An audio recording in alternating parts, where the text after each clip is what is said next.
You are watching Trending Vlogs with UB.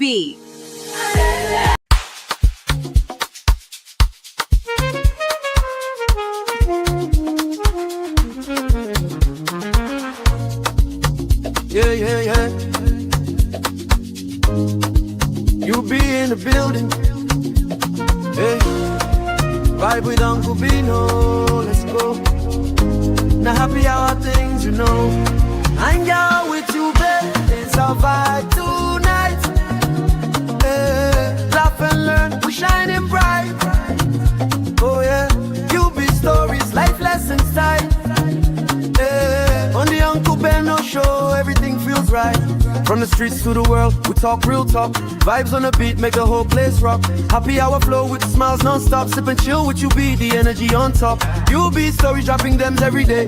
Wisdom for life, the African way. From the grind to the glory, hear what we say.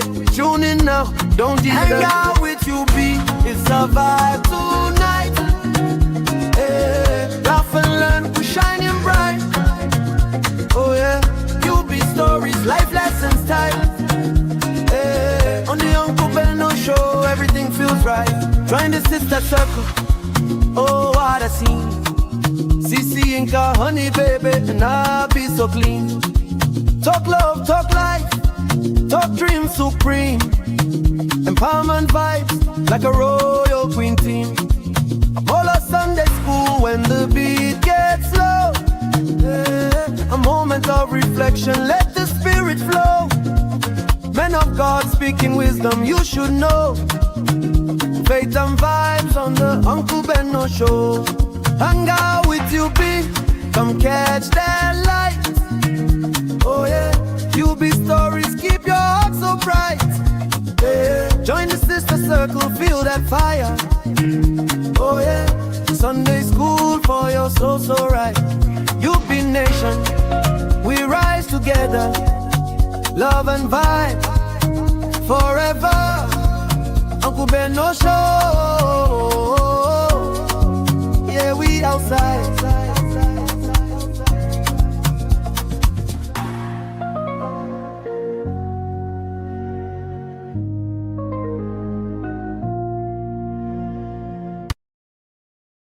Ladies and gentlemen. My children's father / ex-husband, out of the blue, texted me and said the children are no longer welcomed in my home. The children are no longer welcome in my home. Please, what did he say? Unless it's an absolute emergency, they don't need to ever come here again. And then he texted me this morning saying, let me know when you can come grab the rest of their stuff. I already packed it up and started redoing their rooms, but I don't want to be mean and throw their stuff away.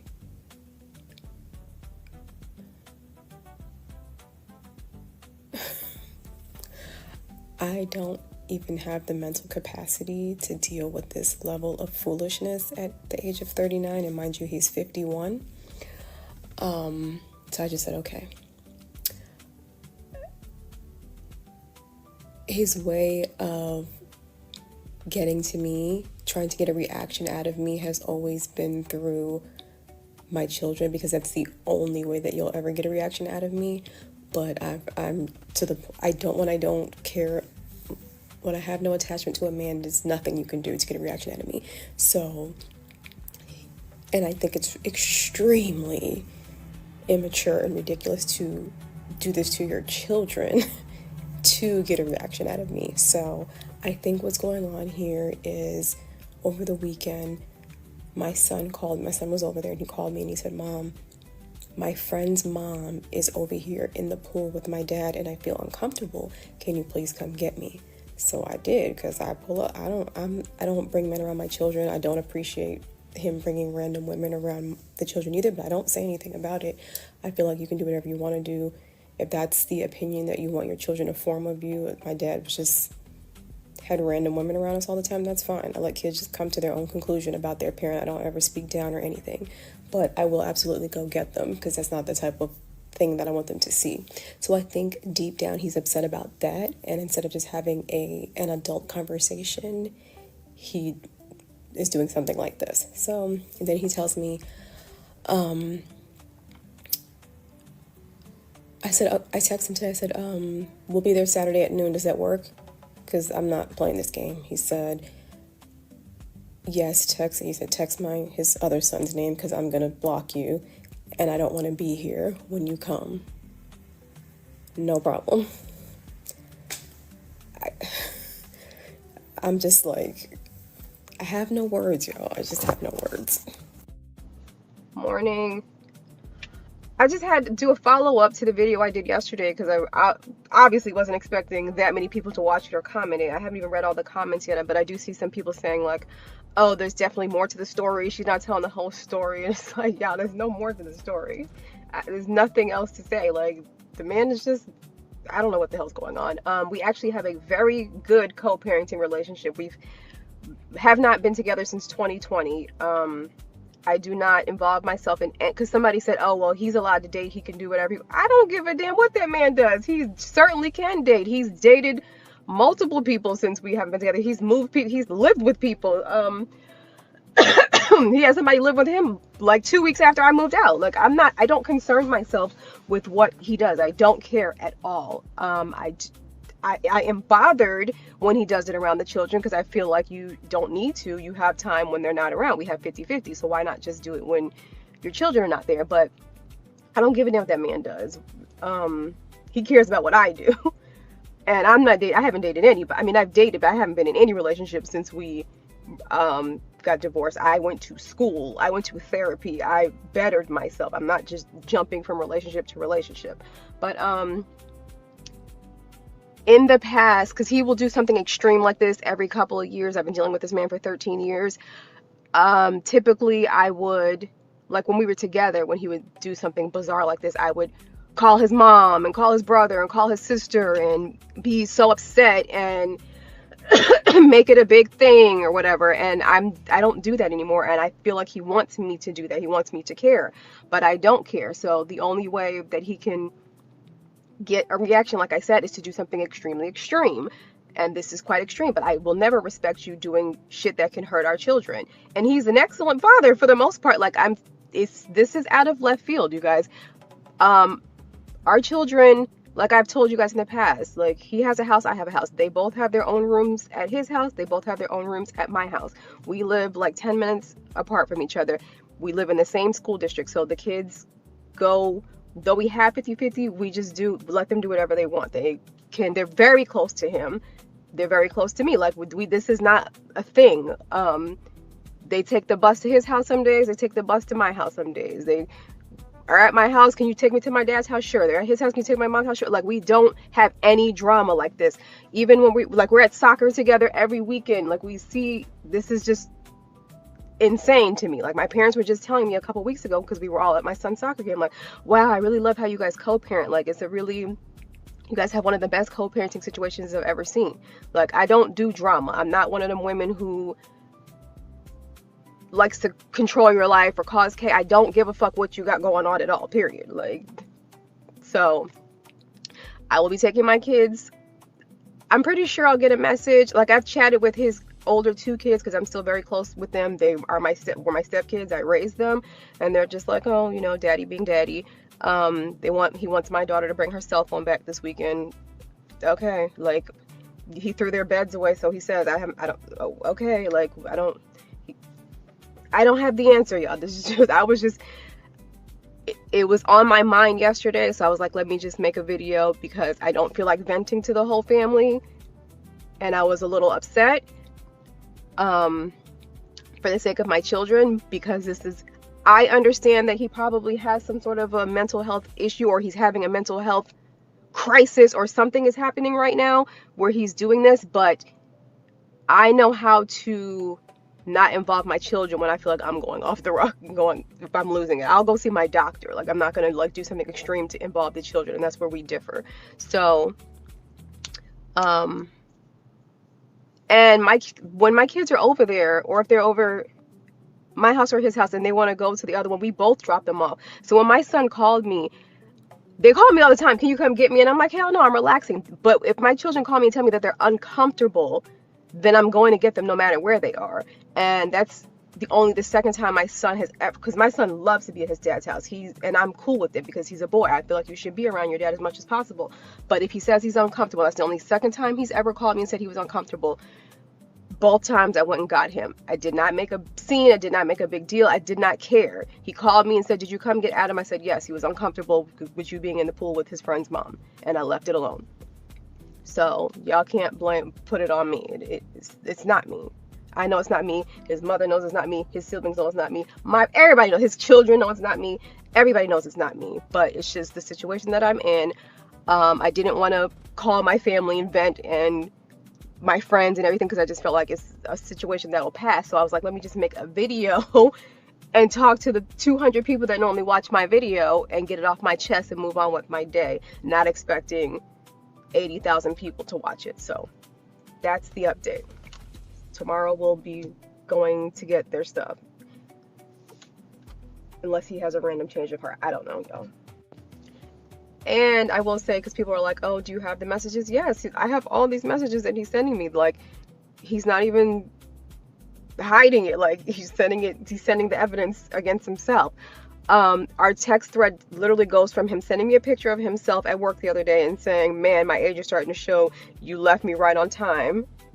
And he's LOL, like he's laughing, to the children are no longer welcomed at my home. Like,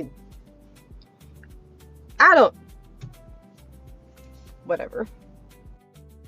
I just wanted to say this because I see a lot of people are saying like, well, why did you even respond? You shouldn't even have responded. I don't think that y'all realize that that's easier said than done. I typically don't respond, like, and it's a joke amongst me and him and his family and everything. Like when he sends me his paragraphs about how he wants his family back and things like that, I don't respond. I don't entertain anything like that. But when it comes to, that's why he brings the kids into it. And people are like, well, just let him throw all this stuff away. Who cares? Like, just get new stuff. It's not, he can throw their stuff away. I told him, like, go ahead. Like, that's theirs. But this is not like a parent that my kids see every other week or twice a month or something. Like, my kids live in his home and live in my home. Like this debate going on where your kids shouldn't have to pack a bag or whatever when they go to their dad's house. My kids don't pack bags when they go to their dad's house. They have it. That is their home. They have two homes, my home and his home. So to them, it's a big deal for him to throw their stuff away. It's not just like they have a couple of clothes there and a couple of toys. No, like they're there 50% of their time. Half of their life is there. Their trophies and their awards and pictures and things that matter to them are over there. It's not just like, this is not that scenario where it's just like, oh, well, let him toss a couple things in the trash. Like, no, it's half of their stuff is over there. So I have to respond to certain things. I can't just ignore everything. Oh, and to clarify, when I said like it's a joke amongst all of us, meaning like his sister, because I'm very close with his family still, like, and I talk to his sister all the time, and she'll tell me like, oh yeah, he says like you don't even respond to him when he sends you stuff like that. You don't entertain his nonsense, because I don't. Like, I really don't. I feel like we were in a really good place. I felt like he finally had, like, he still say things to me about getting back together, but it seemed like he had finally kind of accepted that that's never going to happen, but that we were still able to, I don't want to call it, have a friendship. I don't know. Like, we see each other often because we go to we have two children together. We go to award ceremonies. We go to soccer. We go to whatever the kids have going on. Like, and it's not, we don't have any issues, any drama. Like, so, like, so many people are in the comments like, tell the whole story, and you guys think that you guys are so used to drama and like chaotic parenting situations and co-parents. That's not, we don't have that. This is not that. So this is a hard one for me to navigate, because I actually consider the children in the things that I do. I have to consider whatever is going on in his mind, take care of myself, and also protect the children. So it's not as easy as you guys think that it is. Me again, and this is probably going to be the last video that I make about this, but like I keep getting so many comments. I'm not reading all of them because there's just too many, and some of you are extremely rude and say the most hurtful things ever. Hold on. Anyway, and some of you are very kind, and I'm very thankful for that. Anyway, so thank you to the people who are being kind. I wanted to say, because some people are saying like, make sure you take your kids to therapy. My kids have had a therapist since they were little, since the divorce, because I believe in stuff like that. My kids have mentors. They have people who, I'm a very active community member. Like we have a very big village, so they'll be okay, but they are very close to their father. So this is a difficult situation for them. But something I wanted to say, I can't remember. Hold on. Okay, anyway, so I think someone said like, why would you bring this to the internet? Well, because this is my page and I can do that, and sometimes I need to get things off my chest, and sometimes I don't always want to involve friends or family or whatever. So I made a video about it. Sue me. I don't feel like I was bashing him in the video. I truly feel that this is more of a mental health issue, an undiagnosed mental health issue that I wish that he would seek help for. But in order to do that, you have to accept the fact that you have something going on. Like I just think we move differently. Like I shared with you guys last summer that I got on Lexapro. Like I don't have I go to therapy. When we got divorced, I got a therapist. I stopped dating. I looked in the mirror and worked on myself. Like I just started dating again for real, like now that I finished school, because I went back and got my degree. Like we moved totally different after the situation. He's been in several relationships. He's moved several women into his home. Like, and I don't care. Like that's your life. Do what you want to do.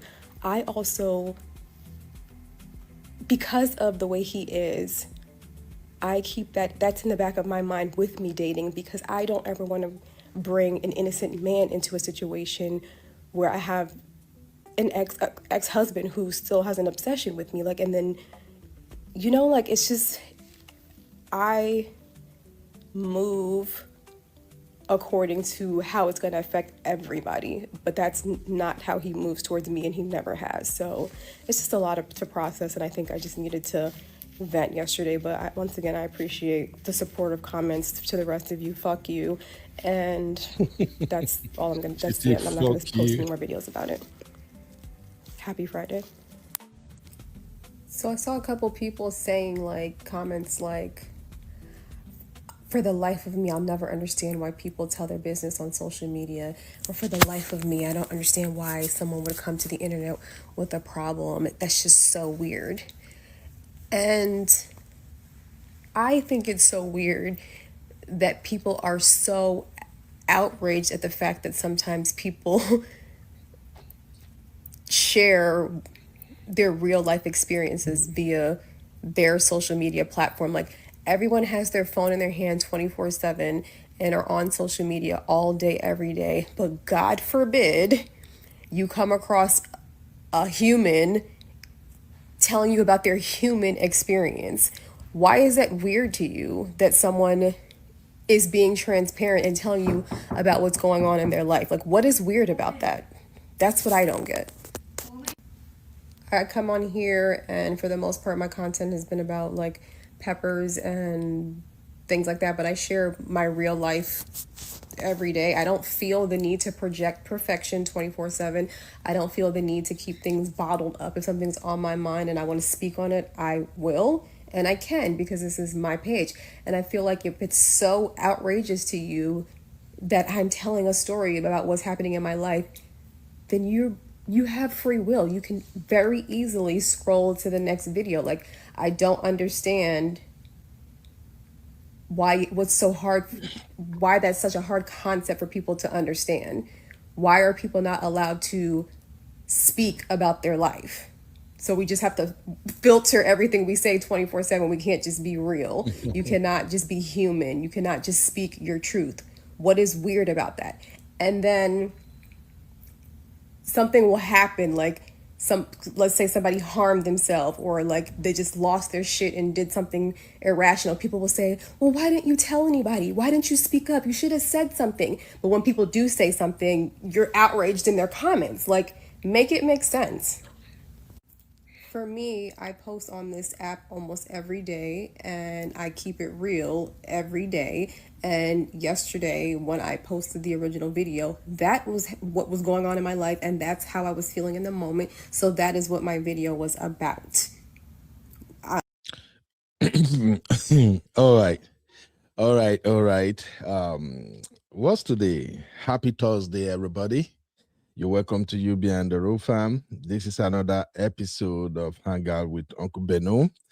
And today we just want to have like a short clan meeting on about the video that I just played. And the reason is because when I think B-Flex left this video in our operation group. The video has been there for like 3 days now. So I never get to watch it. So yesterday I just said, you know what, let me just check this video out. What is it all about? So I click on it, and the first clip actually tells me almost everything I need to know. But again, this is social media. Sometimes we can't just form opinion on the basis of just one 3 minute clip. So I went ahead and I went to her page. Her page is Aisha Simon. Her handle is Aisha Simon 86. So you can go check her out on TikTok. So I went to her page and I listened to the rest of the story. And as I was scrolling, listening to more videos from her, I'm beginning to get a better picture of that is based on my own opinion. I think I started getting a better picture of what is going on. And because we do have husbands, wives who are now exes, and they might be dealing with similar situation. So I thought I would bring this to our platform so we can examine it together, and hopefully we can extract some lessons. Actually, I'm happy that some of the people I want to be here today, they are actually watching right now, because this is not something I'm going to dissect all by myself. We're going to dissect it together. And I want everybody to bring their A game. So to get things started, let me welcome my roof fam. Shout out to you, Mr. Dari. I'm not going to call you there, devil. You're welcome. Sister Yikus Pepe. Welcome, Sister Yinkus. I see you, my lovely Sister Marriott. Sister Marriott, you have affected my life. Oh. You and Shitinka have taught me what I never knew I had. I can't believe I'm learning from a lot from my sisters here. You have taught me how to present your case, even when you are dealing with people who have strong opposing view. You and Shitinka in particular, I learned that from both of you, how to present the case without being emotional, without yelling or fighting. And thanks to all my refam sisters. In fact, Misty, thank you for always saying, you are yelling. And Sister Yinka, because something happened yesterday. I went to Mr. X platform on TikTok yesterday. For those who have been following that TikTok channel, they knew what it's all about. And I couldn't believe I was on the show for 3 good hours with Mr. X and some other panelists, and we have a robust conversation. They called me names in the comment. People say, oh, this guy is a weak man. The wife have used his head. Nothing they did not say, but I was just laughing, and I feel like great. And my strength was coming from the fact that our community over here know me as Coconut Head. And when I started talking, people are like, you are a weak man. You are supposed to take control of your wife. You are supposed... No. In fact, the conversation was crazy. But for good 3 hours, I wasn't upset. I wasn't yelling. I was not insulting anybody. I was just doing more of education working with Mr. X. And I'm so glad that even Mr. X himself, I think he has, can I say, dual personality. Besides the fact that he runs the platform the way he want to run it, I think that man also have the ability to listen to other people, because both of us, we at last we get to agree on so many things. And in fact, even when I left the panel and was listening, he was telling the panel that he really enjoyed me being on the platform, that he could not believe that somebody can actually come on the platform with a very opposing view from what he used to preach, and him himself was so calm to listen.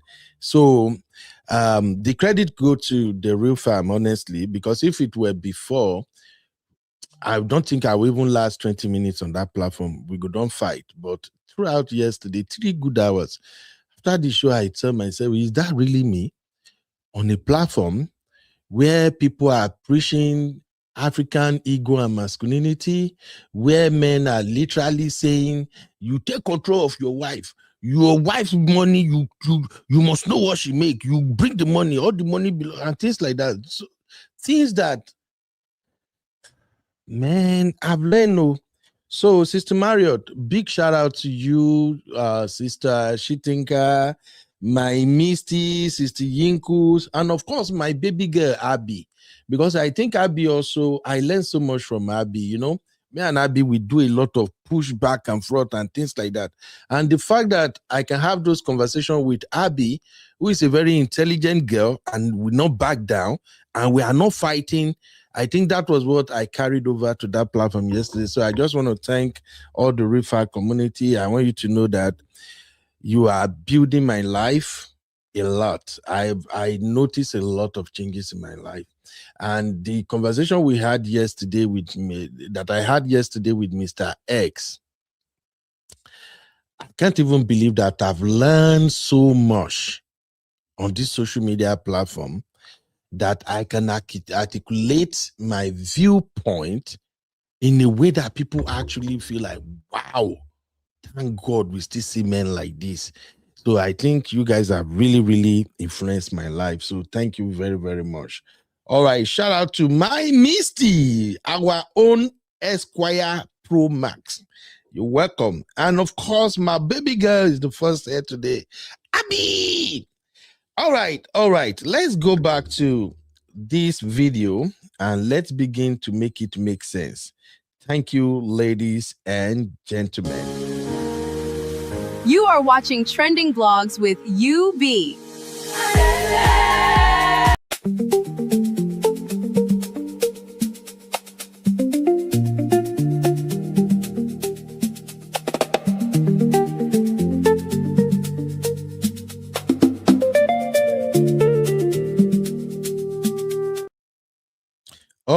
All right. Welcome back, everybody. I'm going to play this clip on my screen right now. I want you to listen. It's just about, is it 1 minute or 2 minutes? Just listen, and I will tell you what actually went down. Here we go, my people.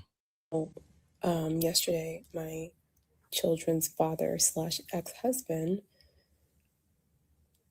out of the blue, texted me and said, the children are no longer welcomed in my home. The children are no longer welcome in my home. Please, what did he say? Unless it's an absolute emergency, they don't need to ever come here again. And then he texted me this morning saying, let me know when you can come grab the rest of their stuff. I already packed it up and started redoing their rooms, but I don't want to be mean and throw their stuff away.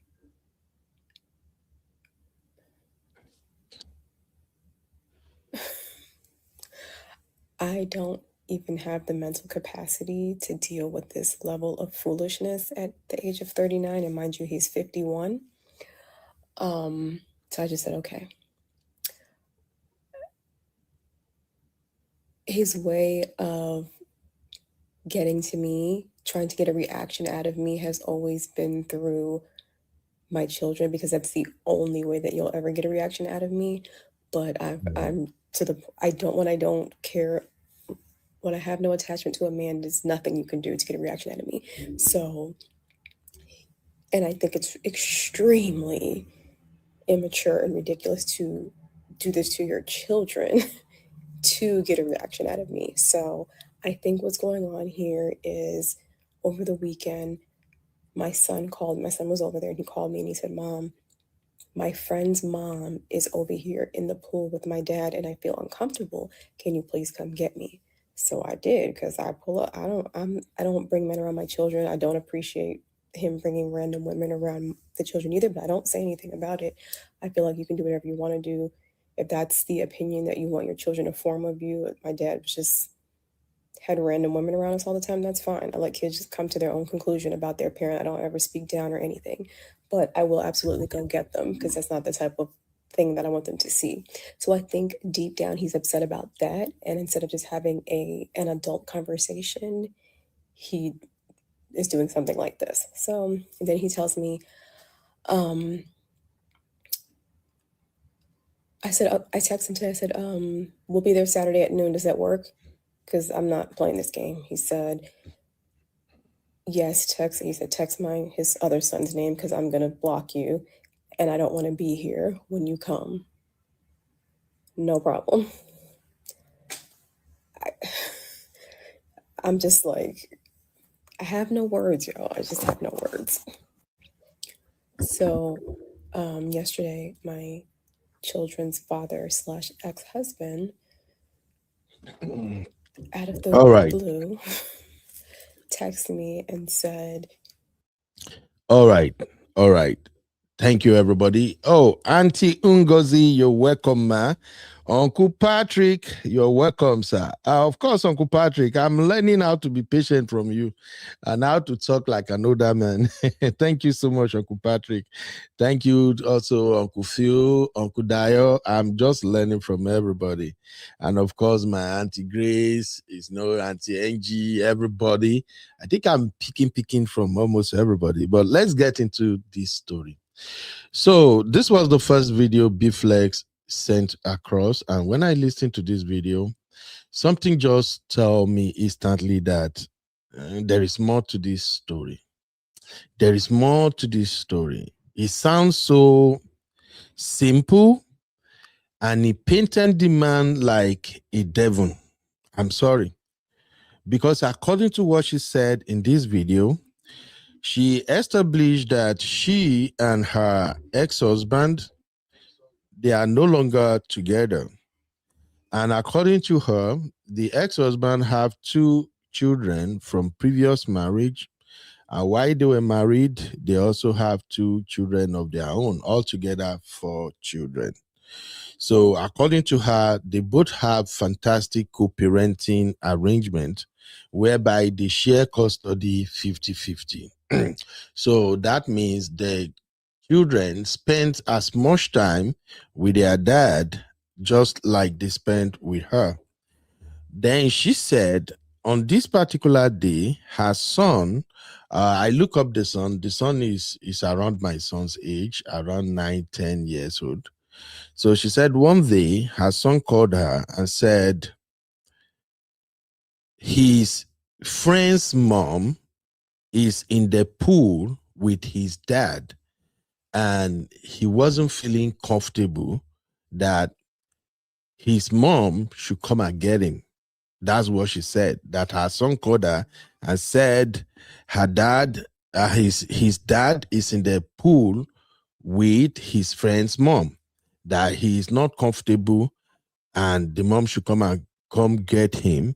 So she said she went over there to take his son and come back. Fast forward maybe 2 or 3 days later, she now got a message from her ex-husband. The ex-husband now said, except for emergency, he doesn't want the children to come to his place anymore. I'll say that again. In the text, according to her, the ex-husband said, except it is an emergency. He doesn't want the children they both have together. He does not want them in his house anymore, that he is giving her full custody. And I guess she has a problem with that. I later found out the man, according to her, the man now told her, when are you coming over to get their stuff? Because I've already pulled down all the decoration in their room, everything they have in the house, I pulled them down, and I don't want to trash them. So when are you coming over to get it? That's what she said. So I listened, and I started thinking something is missing. Because when I listened to her other videos, she alluded to the fact that this man altogether have 4 children, and he has always been present in the lives of all his children. According to her, he's a great dad. He had good rapport, great relationship with his kids. So I started doing the math in my head.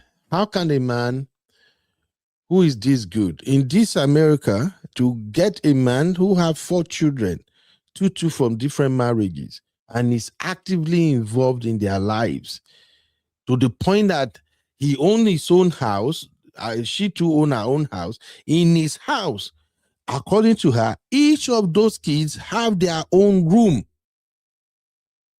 I'm a father, I'm a dad, I know what that means. And I believe all the parents here, you know what that means.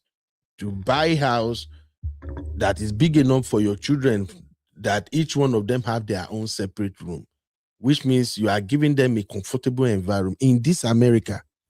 And that also tells me that the dad is doing fine. He's doing well financially, and he's a great dad. So the story did not line up. So maybe I'm the one who is really not seeing anything so far. I'm going to drop this poll here. Please, if you have not liked this show, kindly hit the like. Please. Let's get the show more likes so more people can see it, and hopefully they can learn something from this episode. So my first poll is, do you think there is more to this story? 1 for yes, 2 for no, and 3, that was wrong. Kindly grab your keypad and vote now, my people. Kindly vote now. I'm also sharing the link for anybody who want to jump in and contribute. And you can also call us on our line. Let me put that scroller up here. So you can call the studio line in case if you don't have time to type or to come in the studio. Let us have this conversation. This is something interesting, and this is something I think all parents should at least have their unique take. So kindly drop your vote, my people. I'm waiting. Do you think there is more to this story, or do you think the story is just the way she dropped it? Her son called. I'm not comfortable. My friend's mom is in the pool with my dad. Mom can't get me. And then she went over there to get the boy and she left. I'm going to play some other video from her where I don't know she was thinking straight when she said this. Apparently, she went over there to get her son without the father's knowledge. Probably when the father was out of the pool, that's when he noticed that the son was gone. And then he probably called her and found out that she was the one that came to pick the boy. So Uncle Patrick vote 1, meaning yes, there is more to the story. Sisters, where are your own votes? So I'm waiting. Or everybody is sitting on the fence right now. Okay. So moving on, she now made a second video. And in the second video, she was now reacting to people who watched the first video and disagree with her. I'm going to play the second video now. So in the second video, she was now reacting to people who came in her comment and told her that there is more to this story. There is definitely something you are not telling us. And then she tried to explain it. Listen to this. Morning. I just had to do a follow-up to the video I did yesterday because I obviously wasn't expecting that many people to watch it or comment it. I haven't even read all the comments yet, but I do see some people saying like, oh, there's definitely more to the story. She's not telling the whole story. And it's like, yeah, there's no more to the story. There's nothing else to say. Like, the man is just, I don't know what the hell's going on. We actually have a very good co-parenting relationship. We have not been together since 2020. I do not involve myself in, because somebody said, oh, well, he's allowed to date. He can do whatever. I don't give a damn what that man does. He certainly can date. He's dated multiple people since we haven't been together. He's moved people. He's lived with people. He has somebody live with him like 2 weeks after I moved out. Like, I don't concern myself with what he does. I don't care at all. I am bothered when he does it around the children because I feel like you don't need to. You have time when they're not around. We have 50-50. So why not just do it when your children are not there? But I don't give a damn what that man does. He cares about what I do. And I'm not dating. I haven't dated anybody. I mean, I've dated, but I haven't been in any relationship since we got divorced. I went to school. I went to therapy. I bettered myself. I'm not just jumping from relationship to relationship. But in the past, because he will do something extreme like this every couple of years. I've been dealing with this man for 13 years. Typically I would, like when we were together, when he would do something bizarre like this, I would call his mom and call his brother and call his sister and be so upset and make it a big thing or whatever. And I don't do that anymore. And I feel like he wants me to do that. He wants me to care, but I don't care. So the only way that he can get a reaction, like I said, is to do something extremely extreme. And this is quite extreme, but I will never respect you doing shit that can hurt our children.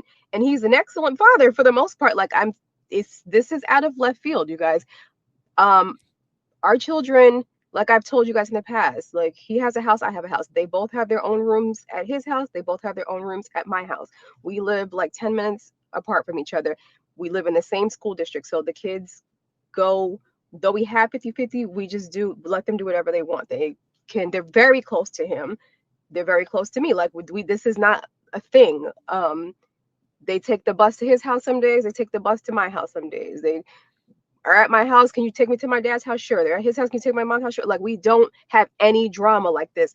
Even when we're at soccer together every weekend. Like, we see, this is just insane to me. Like, my parents were just telling me a couple weeks ago, because we were all at my son's soccer game, like, wow, I really love how you guys co-parent. Like, you guys have one of the best co-parenting situations I've ever seen. Like, I don't do drama. I'm not one of them women who likes to control your life or cause chaos. I don't give a fuck what you got going on at all, period. Like, so I will be taking my kids. I'm pretty sure I'll get a message. Like, I've chatted with his older two kids because I'm still very close with them. They are my stepkids. I raised them, and they're just like, oh, daddy being daddy. He wants my daughter to bring her cell phone back this weekend. Okay, like, he threw their beds away, so he says, okay, like, I don't have the answer, y'all. This is just, it was on my mind yesterday, so I was like, let me just make a video because I don't feel like venting to the whole family, and I was a little upset for the sake of my children, because I understand that he probably has some sort of a mental health issue, or he's having a mental health crisis, or something is happening right now where he's doing this, but I know how to not involve my children when I feel like I'm going off the rock and if I'm losing it. I'll go see my doctor. Like, I'm not going to, like, do something extreme to involve the children, and that's where we differ. So, and when my kids are over there, or if they're over my house or his house and they want to go to the other one, we both drop them off. So when my son called me, they call me all the time, can you come get me? And I'm like, hell no, I'm relaxing. But if my children call me and tell me that they're uncomfortable, then I'm going to get them no matter where they are. And that's the second time my son has, because my son loves to be at his dad's house. And I'm cool with it because he's a boy. I feel like you should be around your dad as much as possible. But if he says he's uncomfortable, that's the only second time he's ever called me and said he was uncomfortable. Both times I went and got him. I did not make a scene. I did not make a big deal. I did not care. He called me and said, "Did you come get Adam?" I said, "Yes." He was uncomfortable with you being in the pool with his friend's mom, and I left it alone. So y'all can't put it on me. It's not me. I know it's not me. His mother knows it's not me. His siblings know it's not me. Everybody knows. His children know it's not me. Everybody knows it's not me. But it's just the situation that I'm in. I didn't want to call my family and vent and my friends and everything because I just felt like it's a situation that'll pass. So I was like, let me just make a video and talk to the 200 people that normally watch my video and get it off my chest and move on with my day, not expecting 80,000 people to watch it. So that's the update. All right. I think everybody had our explanation. So she made this second video just to tell her followers and the people who left comment and said she's not telling them the full story, that there is more to the story. So she made this video to clear the air, and that is all she got to say. And from this second video, that is when I began to have an insight into what they got going. And you heard her speak now. She exonerated herself of everything. And she even insinuated that maybe her ex-husband is having mental breakdown, is having mental health issue. Sisters, especially if you're a single mom or a divorcee and you're doing co-parenting with your ex, there are loads of lessons to learn from what we are reviewing today. And after the second video, I'm still thinking she's not telling the truth. She's not telling the truth. A man cannot go from being a loving dad, a caring dad, 2 children from previous marriage, and he took care of those 2 children. 2 children from his marriage to this beautiful lady, and he took care of those children, and he has always been an involving dad. I went through all her page. I saw some videos and pictures of that man. That man loved children. How do a man like that go from just wake up one day and say, I don't want these children in my house again. I don't want them around me unless it is emergency. Don't. I give you full custody. Please, my people. Let's think about that for a minute. So, since she's not coming up to actually told us what went down, either before she went to pick the boy, or actually when she was there to pick the boy, or after she has picked the boy, I started thinking, okay, what could be the possibility? What could be the story she's not telling? Then I listened to the next video and I got a clue. But before I move on, I have Uncle Patrick here. Let me hear from Uncle Patrick real quick. He said, in case Uncle Patrick is at work. Uncle Patrick, how are you doing, sir? Hey, you be how you doing, brother? I'm fine, sir. Happy Thursday. Good to hear from you. Yeah. Yeah. Do I need to give you like a minute or two? No, It I'm sounds good. like I'm you are good. busy. I'm good. I'm in Okay. the kitchen. Ah. Good job, sir. Good job. No, I just put something in the microwave. Yes. So, Uncle Patrick, what are your thoughts first before we even Good move on? afternoon, Hurry Farm. I can't see the name of the people in the video. It's just me and you for now, sir. Okay, Uncle Ben, Yes, sir. for that man to have made that statement, that's a big deal. Like Shirley said, the man might be going through some mental health. And she described the man as being a nice man. The man take care of the 4 kids. So for that man to have gotten to that level, for him to have pronounced, man, you need to come and take it. I don't really care. This lady needs to go and take his kid off the house. I'm not sure, like Riley said, maybe the man is dating somebody else. You can't even say, you know, the case of that man in the Congress when he was given restriction order or whatever. Just recently, this said the man pied the woman, remember? So, a lot of things, and you know, they use power in this country. Of course. Maybe this man head is trigger right now. You know, that man cannot see another thing. The lady said she talks to the sister. We don't know what they are discussing. Maybe the sister will say, no, we are done. We are not going to put our mouth. So the best bet right now, and the son are complaining. They have, you know, but joint custody, that's fine. I'm even after the kids right now. She said the kids are doing therapy, that's fine. At least they're taking the right step. But in order not to cause any friction, you don't want the kids to go there and they are being thrown away. And no. Like she said she doesn't do any issue with the man. You don't fight. Let her just take the kid and just be on her own.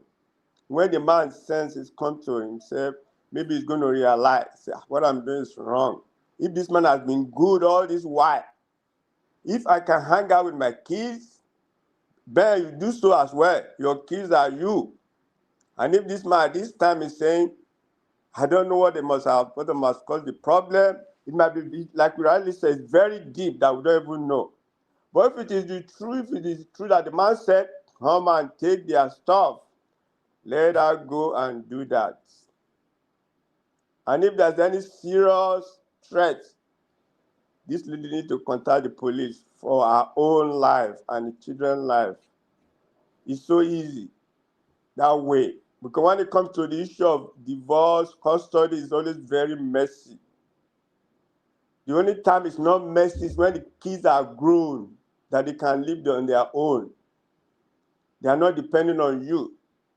Yes, so both of you can deal with each other. But when the kids are still young and they depend on you, it's usually very messy. And when two elephants fight, it is the grass that suffer. Yeah, so this lady, thank God she came to the social media so we can learn. But that's the best thing for her to do. Family cannot do anything. She talks to the man's sister, they can't do anything. Let him go and get the kids for now. Thank you, Uncle Ben. Okay, thank you, Uncle Patrick. Just one quick question, sir. Do you believe our story that what she described is exactly what went down, sir?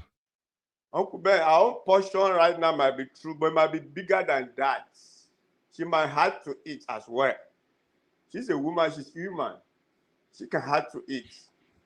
You know, let me give you an example. One thing I've learned at my old age, I'm not that old. If somebody offend me, one thing I do before going to third party, God help me, I will face that person directly. So right now, we cannot say whether it's true or not true until we hear from that man, Uncle Ben. It could be true in my heart. She might have to it. She's human. You know, we are all flesh. Yeah, she might be pain now. Well, this guy is dating. While me, I'm going through therapy. No, I can't take this. She's human. Yeah. I've asked somebody that told me, I said, the husband thinks she's not feeling it. I was like, are you kidding me? I thought you are both face. He said, she's feeling it, but she's just pretending. The person opened to me, Uncle Ben. She's feeling the bass. So she's human, Uncle Ben. Yeah. Okay. Thank you. All right, sir. Thank you very much, sir.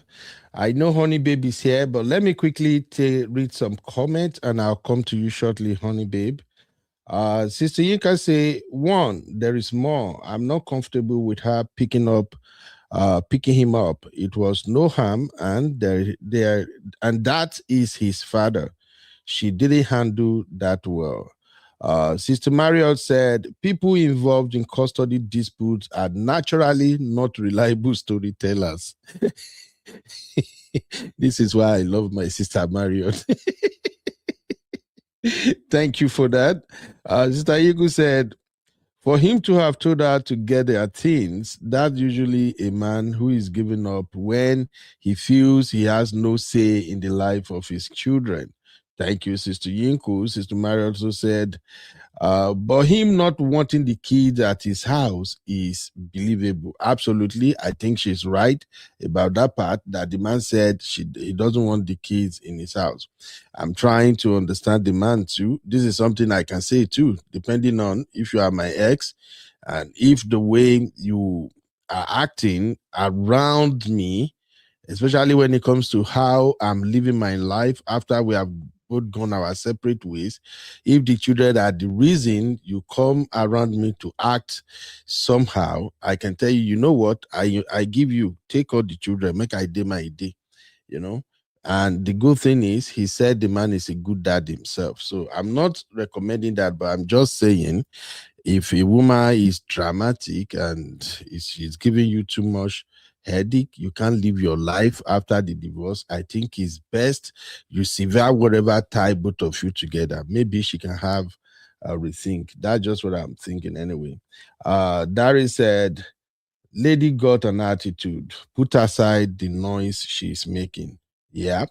My Doopsy, my lovely sister Doopsy said, from my perspective, I think the man is trying to slow her down. The man is trying to be single, or the man doesn't like his kids. He's already single, he's a divorcee. Steyiku said, he's doing too much as well, letting his emotions get the best of him. What's with throwing beds away and requesting for cell phone back? You're right. The man just want to really go crazy, I guess. Steyiku said, both of them have issues. Grow up. Exactly. Auntie Ngozi said, picking the child without talking to the dad is a no-no. Thank you for noticing that, Sister Ngozi. Steyiku said, you did not care. Was he in danger? No. So why pick him up? My Misty, our Esquire Pro Max, Misty said, why bring her healthy co-parenting to social media where she could easily be judged? She has a therapist. She should have stuck to talking to her, not social media. Thank you, Misty, for picking this particular one out. This is where I have issue with a lot of sisters on this social media space. I've said this on multiple occasions, and I'm going to repeat it right now. Whatever you put on social media, you don't have control on how people are going to react to it. If you put your stuff on social media, if they call you a mad woman, you just have to accept it. If they call you nice woman, are you not going to be happy?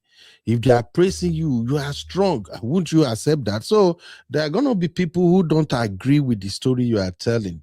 And the more you try to explain it, the more people will begin to see more of you. Because what she did, when I was following up the story, I think she made about how many video now, Seth?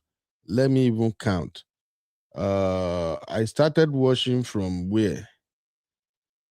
Because where are they? Make I count. Where is that first video? This is the first video. I started watching from here. Then she made 1, 2, 3, 4, 5, 6, 7, 8, 9, 10, 11, 12, 13, 14, 14 videos. 14 videos for somebody who said, I don't like drama. I just keep it going. I do my thing my way. I don't know. I didn't let nobody bother me. You made 14 videos after dropping a 3-minute video. So please, I'm not judging her. This is just for purpose of extracting lessons. Once you bring your deep-rooted issue to social media, content creators will jump on it. We are looking for materials like this all the time. People who just watch for entertainment, they will hop on it, they will drop comments. When they drop comment, you can't fight it. You will only trigger yourself and make yourself look horrible. That is why you keep anything that you don't want people to react to, you keep it hidden. I made a video this last weekend. You know, I told you, my son, we have gas station there, and my son is growing. When we started gas station there, my boy will only spend like $4 in the gas station. Small. Now my boy spent $10 in the gas station. Now he want to be extending it. So then I noticed, this boy, you are 10, you are getting bigger. So I'm like, you're going to work for this. So I started putting him to work. We now mow our lawns together. So last weekend, we were mowing him lawn. I was recording him while he was working. I was teaching him how to treat the edges and everything. Lovely video. In fact, I was making the video because I wanted to send it to Cici. I said, Cici, see, your Denzel is working for his money. So after I recorded all the video, I look at it, I'm like, oh, these videos are actually beautiful. Why don't I just put it together, just even if it's a reel, just post it out there?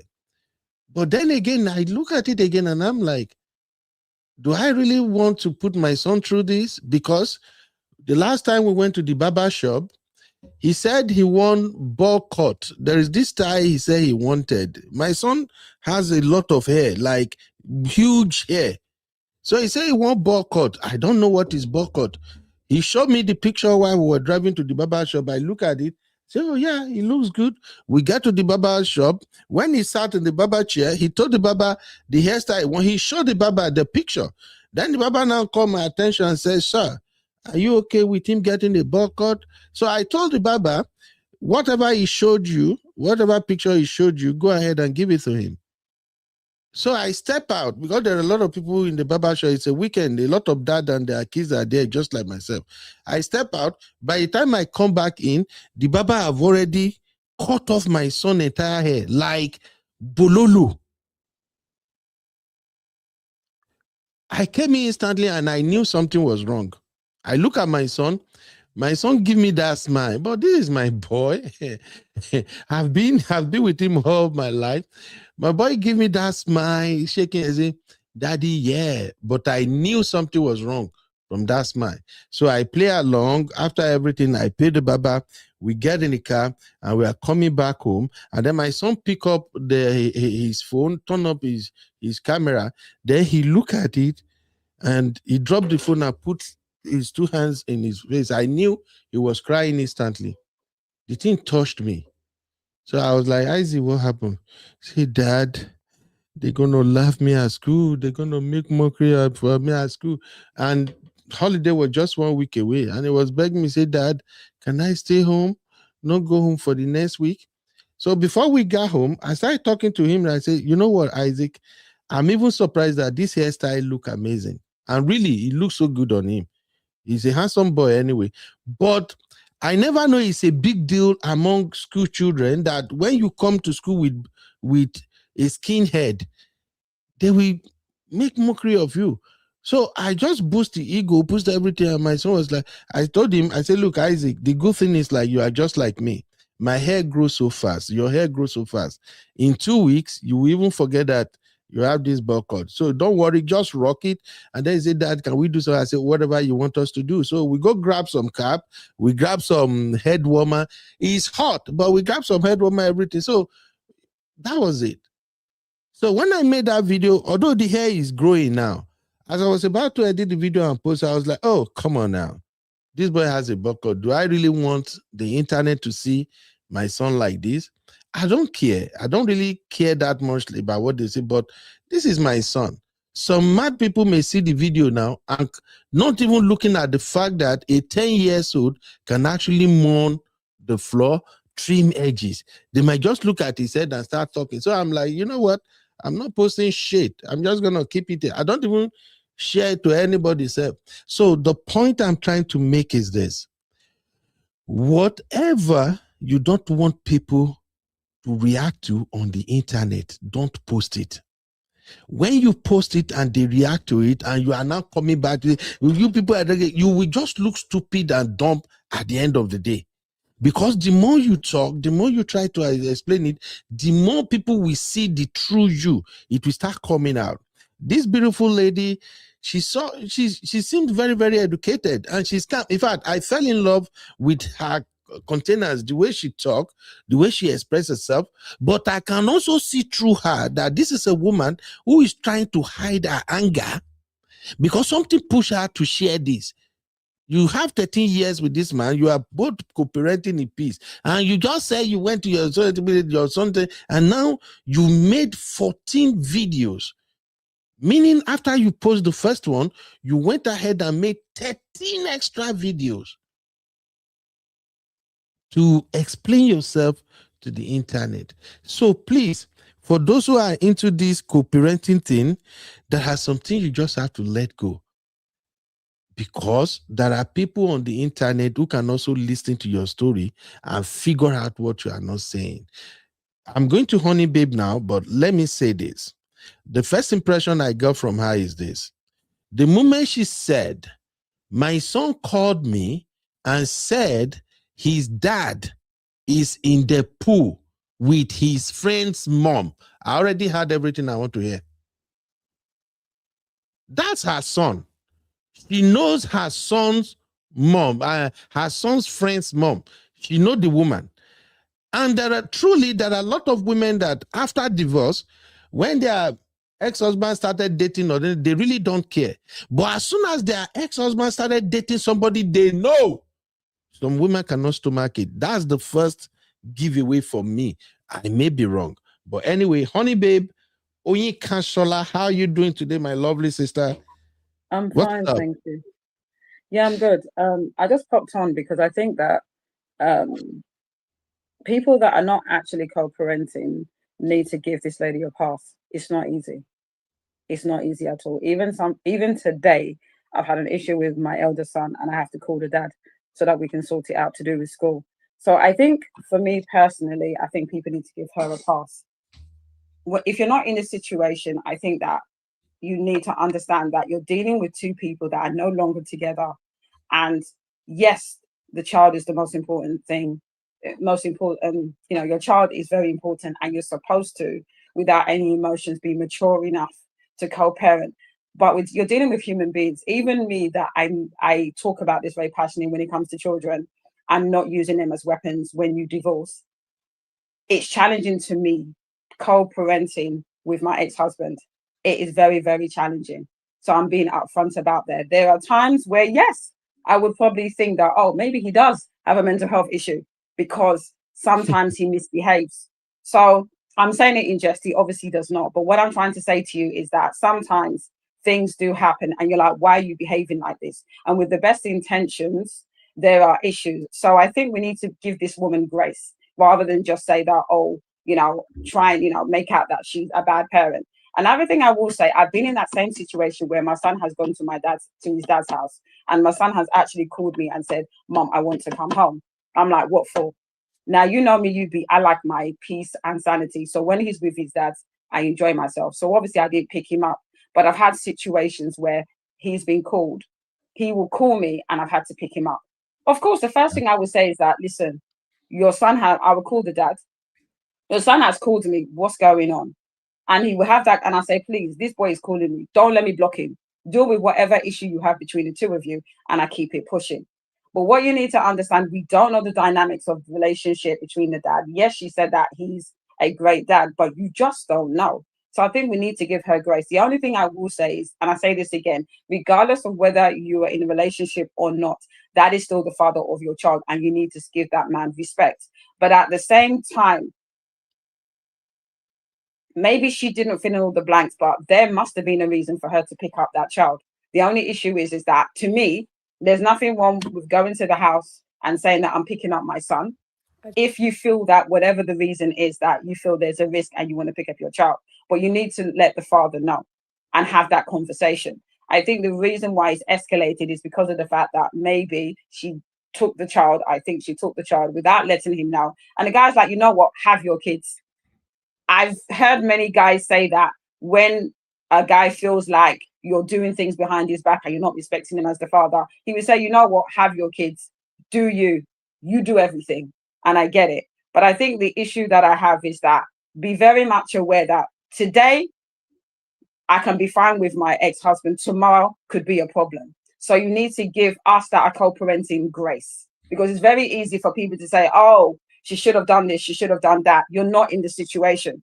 And it's like a balancing act every single day, dealing with another human being that you used to be in a relationship and used to be married to. And be very much aware that, yes, you say, I try to be mature and I try to bend over backwards to co-parenting my son, even though there's issues. But not everybody's like me, and be very much aware people can be petty. People can be petty. Your exes can be petty. So I think we should judge on a case by case basis. She personally, for me, she shouldn't have come onto that show, come onto the internet. Certain things like this, you deal with it privately. You have conversations. You send emails. You send texts. Can we have a conversation? But she didn't do that. And I do agree with everyone's attitude that she shouldn't have put it on social media. And then to do what, another 19 videos according to UB, that's a bit extreme. But I think that's a bit extreme. But maybe someone else that is co-parenting can obviously give their point of view. But I just think we need to give this woman grace, because I know what I go through every single day co-parenting with my ex-husband. And yes, he's a great dad, but there are times when there's issues, whether it's to do with holidays, whether it's to do with Christmas. He wants to take him away and I say, no, I want him to stay with me. There's going to be issues. So I think, let's give grace and understand that parenting is not an easy thing. And I do understand what you're saying, Yubi, that yes, we should be mature, but yeah, one person can be mature, but another person can decide today, I want to be petty. That's all I have to say. Thank you. All right, honey babe. I think you're absolutely the perfect person to have this conversation with us on today's show. Let me ask you this, honey babe, just for lessons, it's just for people to learn. If your son's dad start messing with your son's friend's mom, would that upset you?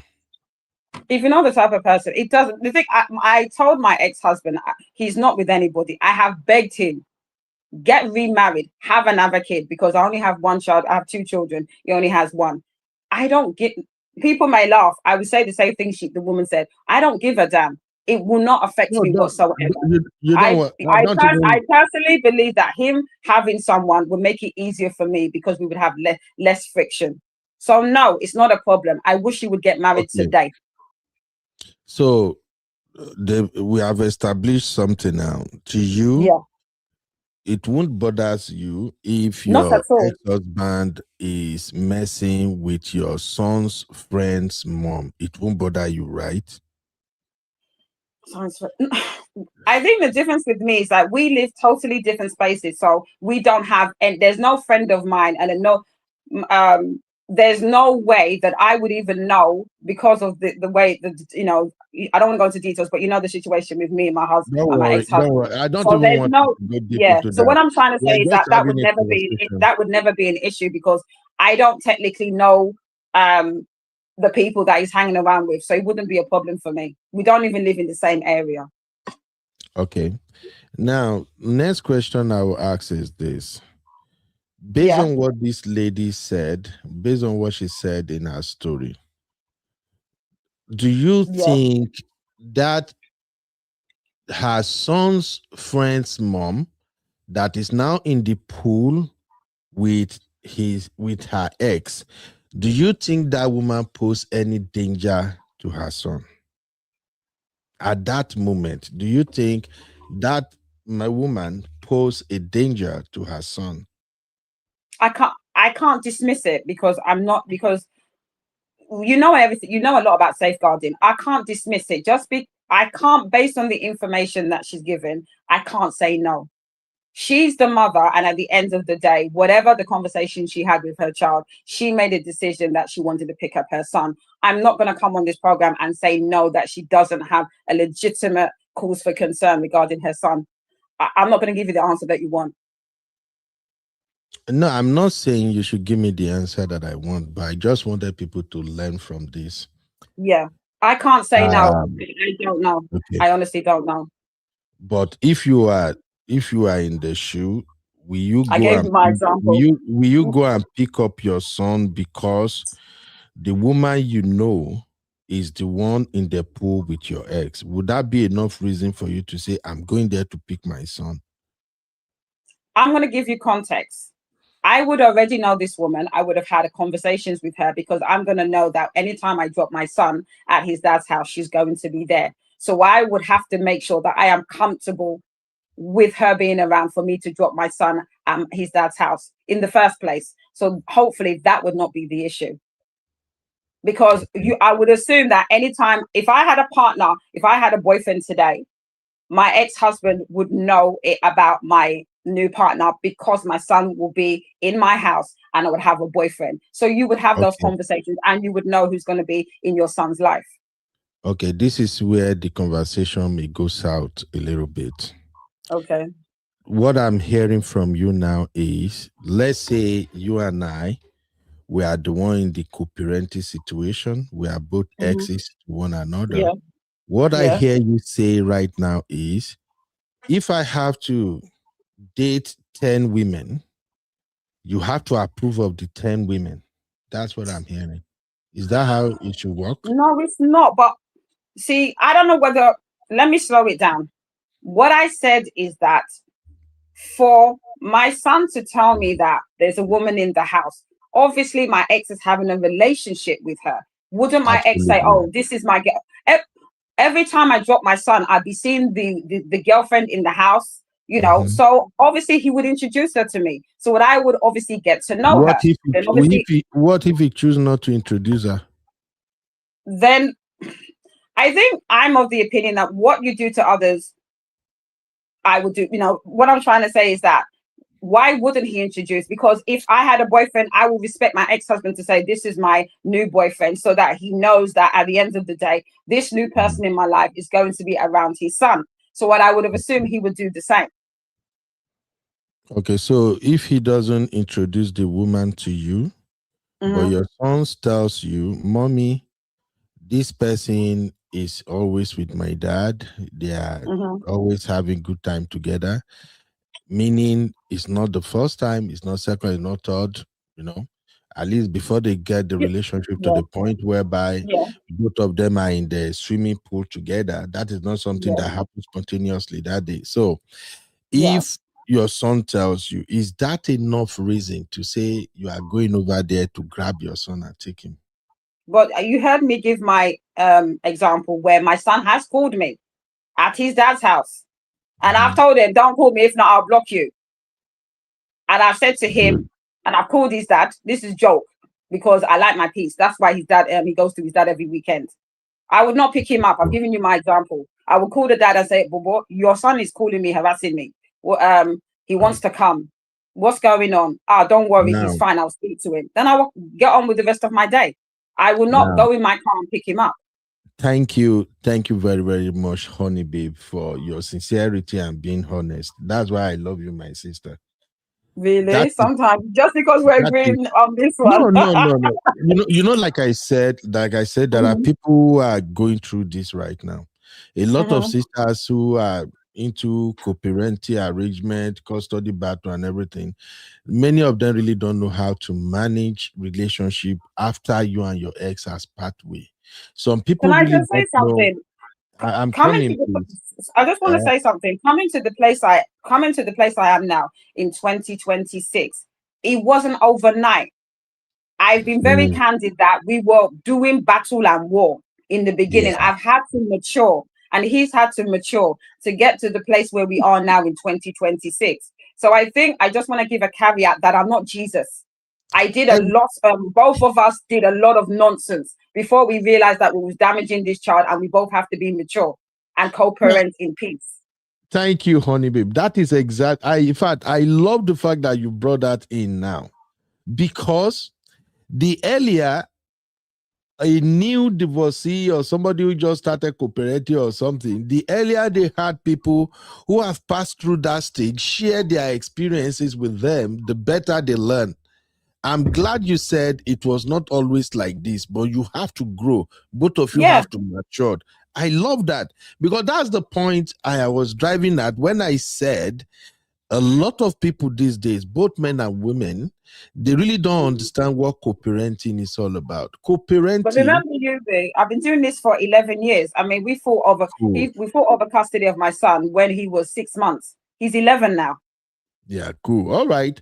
I'm going to take a short break. When I come back, I will read comments, and then I will read comments, and then we will take it from there. Take a listen to her story once more. Children's father slash ex-husband, out of the blue, texted me and said, the children are no longer welcomed in my home. The children are no longer welcome in my home. Please, what did he say? Unless it's an absolute emergency, they don't need to ever come here again. And then he texted me this morning saying, let me know when you can come grab the rest of their stuff. I already packed it up and started redoing their rooms, but I don't want to be mean and throw their stuff away.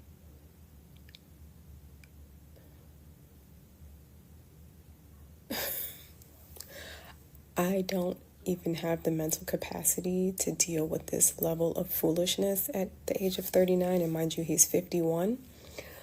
So I just said, okay.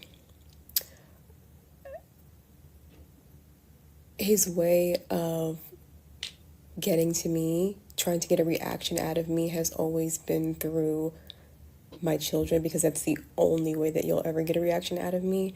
But I'm to the, I don't care, when I have no attachment to a man, there's nothing you can do to get a reaction out of me. So, and I think it's extremely immature and ridiculous to do this to your children. All right. Yeah, hold on. Just plug it, power it up. I'll come shortly. I'm live. I'll come shortly. Power it up. Sorry, that is Denzel. You want me to start his computer for him again? Anyway, let me put a short break here and then we'll continue the analysis. You are watching Trending Vlogs with UB.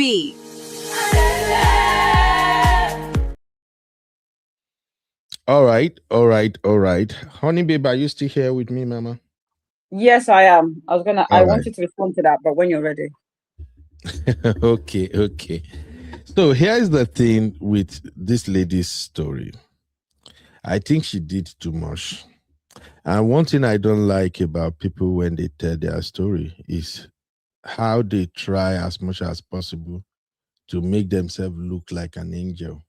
I am not siding with the man. I'm just going by what she said, and I can see a lot of holes in her story.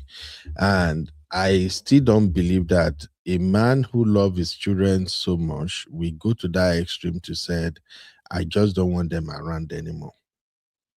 She did something, my people. Let's just agree on that first. Men are not mad. This is not his first rodeo. This man, according to her, this man have 2 children from previous marriage, and he has been taking care of those 2 children. And this lady that says she doesn't do drama, if I continue to play the rest of her, if I go to our Patreon, you will see the full clip. All the 14 videos she made, you will see it on our Patreon. Go over there and watch it on our Patreon. This lady went ahead to even talk about the other 2 children, saying their mom is an RON, that right now their mom have mental health issue ongoing, but the father has always take care of the children and everything. And then she said, no. I don't want to go into other people's business. You already told us. You already brought. I don't know why women do this all the time. You already told us you helped this man raise his other 2 children from the previous marriage, and you say he's a wonderful father. And you said when the RON, when the nurse has mental health issue, he step up, he take care of everything, and then you say you don't want to talk about that other woman. And all the 13 or 14 videos that she made, she's giving this energy that I'm a gentle person. I don't even want to trouble. I'm above that. Even get to some part, I think maybe by in video number 8, 9, 10, she started doing subtle cursing. You know, whatever you're saying, I don't care. Fuck yeah. And I'm like, girl, I've lived in this America for a while, but I've seen how you people do this thing. I'm not exonerating the man, but my point is people need to learn boundary. Co-parenting does not give you the right to think you want to determine how the other person lives their life. I've never been in co-parenting situation, but I've seen a lot of people doing this thing. You cannot say because your children is living in that man's house, a responsible man, a man who takes care of business. You can't say because your children is living in that house, now you want to overstep your bounds to now be the one to sanction who the man should date or not date. The same applies to men. When you and your ex part way and children bond you both together, you cannot be the one to determine who your ex dates. If you have concerns, you address it with your ex. Maybe as a man, you are getting older. You are now like this man now. They say the man is 51 years old, and then your ex is 39 years old, like she said. And you went to that house. You find a 29 or maybe a 30 years old boy, a chike, is what your wife is rolling with now, bro. That is none of your business. Mm-mm. Because what I see that some exes do a lot is like the scenario I painted now. You go there, you see a chike is the one your wife is dating now, a fresh boy, six pack, yakpayaski, looking good, everything. Now who your wife is dealing with now, and somehow you lost it, but there is no way you can act or do anything because she's no longer accountable to you. So you use the only tool that you have between both of you against her. Just find something to tie him, or you start asking the children irrelevant question. Hey, John. Last weekend, where your mama boyfriend came around, what was he doing at the house? Did he come into your rooms? Did he talk to you? Did if he did anything, let me know, because these days some of these boys are crazy. Anytime he come into the house, if he talk to you anyhow, let me know. He's not your daddy. He has no right to talk to you. So some men will start putting bull crap in their children's head just because you want to get back to your ex. Women also do the same thing, and that is what I'm suspecting this lady did. I think this lady cannot stomach the idea that her ex is now messing with her son's friend. Women usually know their son's best friend, their sons and daughters' best friend. They usually know their parent. I'm into the same thing here. I know the parent of all my kids' best friends because they go to their house, they come to my house, we do all that. So now imagine seeing her ex dealing with her son's friend's mama. I just feel like she can't take it. And the way she acted prompted that man to act the way he acted. Now, honey babe, let me come to you with my sister. You're laughing at the honey babe. Yeah, I'm listening to you. I'm not Where expecting you did to agree. Uncle Patrick go? Why did you leave me on my own, Uncle Patrick? I think Uncle Patrick is back. Uncle Patrick, you Okay, are that's here, good. right? Is it? I Okay, think Uncle no Patrick problem. is Thank you. Don't go anywhere, please, Uncle Patrick. back. So, honey babe, Yeah. how can exes respect boundaries when it comes to Um, who they date? I'm gonna be quite honest. It must have been maybe the first, maybe how old is he? Maybe when it was 5 or 6, my son. And I'm gonna be honest. I felt that my ex was there was boundaries he was crossing. Maybe because of the way that I've been brought up in the UK. I'm very much about we're divorced. What I do, who I see is none of your business. And he was, there was things he was saying and I wasn't sliding. So I sent him, I composed an email and I made it quite clear that in future I would, I'm just paraphrasing what the email said. And I basically said I would appreciate that. We just anything that we say that it can be via email. Please do not call me. I will not pick up the phone. Anything we have to say for audit purposes, let's say it in an email.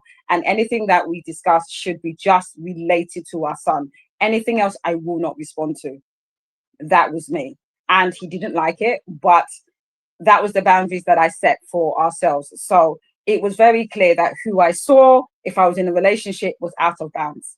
Unless it related to our son. For example, maybe if it was a situation where, I don't know, I have my boyfriend and basically he's picking me up. Hang on a sec, sorry.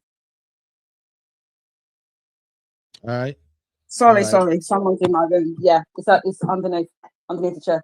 So basically, I am in a situation where I think I was on a date and I had to tell him that, oh, I'm not going to be available. Well, that's not the case anyway. But in a case where I was obviously with my boyfriend and it relates to our son, then I would obviously say, oh, just to let you know, my boyfriend's going to be around. Then I will mention my boyfriend, but anything else that doesn't relate to our child, I will not discuss it. And that was what I felt made me comfortable. Just to give you a disclaimer, he's a very African Nigerian man. Obviously, he didn't like it, but I made it quite clear that, yes, you are my ex-husband, and yes, we have a child together, but we are no longer in a relationship, and I would be comfortable with these boundaries. And eventually, he had no choice to accept the boundaries that I put in place. That is really, really matured from your end, honey, babe. That's a good one. And please, sisters, if you have any advice, now is the time for you to drop it. What do you think would have been the best thing for people who found themselves in this situation to do? Now, let me say something here, my sisters. If you have an ex-husband who is there financially for his children and making, he's making effort to bond with his children, he shows up when he's supposed to show up, he's not all over your life, please appreciate that ex-husband. A lot of men can't wrap their head around losing you. Now, when I listen to this lady talk, if you look at this lady, this is a beautiful woman, to be honest. She's a beautiful woman. And when I listen to her talk, she sounds very well educated. She seems to be a kind of woman that a man shouldn't have lost if you can manage your emotions and you can manage your home. So sometimes after a man lost their wives, they may truly not see the true value of that woman until when they can no longer be who they used to be to her. And that is the reason why some men will just go and don't want to come back. They just don't care. And then when you put them on child support, that add more to their anger. So please, if you have an ex who is working with you, endeavor to work with them too. And for exes, if you have a woman who started glowing, I'm talking to men right now. If you have an ex who started glowing after the divorce, bro, don't let that trigger you to now begin to act stupid. Just accept that the marriage didn't just work. Just accept that, okay, maybe we both effed up. This time around, try to earn her respect. Try to earn her respect by giving her space. Try to earn her respect by not overreaching and overstepping. Yes, honey, babe. I was going to say something, and this is something, that's why I said that Rome wasn't built in one day. It was, in the beginning. One thing I will say is that I've learned this. There's times where, not just myself, but I have friends of mine that are co-parenting with their spouses. One thing I say, and something that I do, don't ever react. Like if you get a crazy WhatsApp or, unfortunately, we're all petty, even myself. We get emotional. We start sending texts we shouldn't text, or you have an email. One thing that works for me is I literally read it and I leave it for 2 days. I calm myself down. And I'm very analytical because of the type of work that I did. I will now just basically reply in an email. Don't make it personal and say, thank you, I received your email. And just direct them back. Unless it's to do with our son, let's just stick to our son and let's confirm arrangements for pickup and email. Don't allow yourself personally to write or send emails or do crazy voice notes when you are emotional. It works for me. Yeah. And I'm gonna be honest, there's times, with that he'll say something that will like, oh, so annoying. I do not respond. I'll leave it 2 days, calm myself down, and I respond in a very dispassionate response. Keep it towards the topic of my son, and I keep it moving. It will save you a whole load of emotions. Please don't allow anyone to trigger you and respond shouting, screaming, going on social media because you're upset with your spouse. You have to be mature and just respond in a mature manner. It works. Thank you, honey babe. You actually nailed it. Now, yeah, we are getting towards the end of the show. I'm gonna make some crazy comment now, just for us to have some buzz boost. But before that, let me read some comment real quick. Sister Mario said there is a book going viral where the husband didn't see the kids and doesn't want custody. That happens. Dari said, LOL, the husband may be Mali's king. Dari also said, ladies who run to social media to voice their pains, most times check well. They have scoring for head. they are they are somewhat lonely deep down. I actually reason with Mr. Dari on that one, because this lady said she did not date anybody, and it took her 4 years for her to recover from the relationship and things like that. That tells me she regrets losing that marriage. That tells me probably what led to them going apart could be something they could have resolved if they have taken the right step. I also feel like maybe the husband cheated or something. I don't know, but she did not mention that, unless if I comb her channel further and I get to find out the story. But I'm not interested in that story for now. But in overall, she took her time to state categorically that she's single, she's not dating anyone, she's just trying to be herself. And when two people goes apart, especially after divorce, and if after 1 year one of them is not dating, it's usually going to be difficult for the other party. Let's just call it what it is. I'm sorry. If after 1 year one of them is not dating, that means that one has not moved on. And if they have kids together and they are doing this shared custody thing, that one that haven't moved on will somehow create problem for the one that has moved on. And it doesn't matter whether it's the wife or the husband. If the wife is the one that healed quickly, 6 months or 1 year later, she find husband and she started living her life, and the husband cannot find another woman, wahala good day. He's going to give that woman some headache one way or the other. He's going to be like, oh, so he's just he's just crazy. And if the man is the one that quick to move on and the lady doesn't move on, it's going to be trouble. Honey babe, do you agree or you disagree with me on that one? I agree with you, just on the fact that in my case, I don't want to generalize. I don't want, because I want to be fair, but I definitely agree that if you move on, whether you have a relationship or you get married, it distracts you. But what I found is that sometimes, not in all cases, when one partner, one ex-spouse is not in another relationship, they will bend over backwards because they have nothing else in their life to basically make your life a living hell.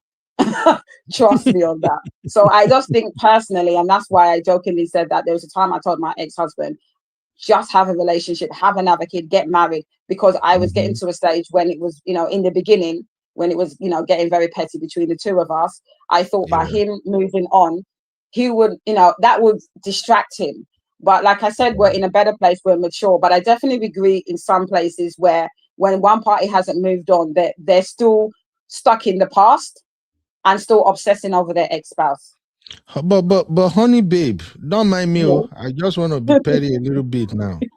You know, it's not gonna be easy to move on from somebody like you. Eh? Eh? Me? Yeah, I keep saying I'm not one special. Nah.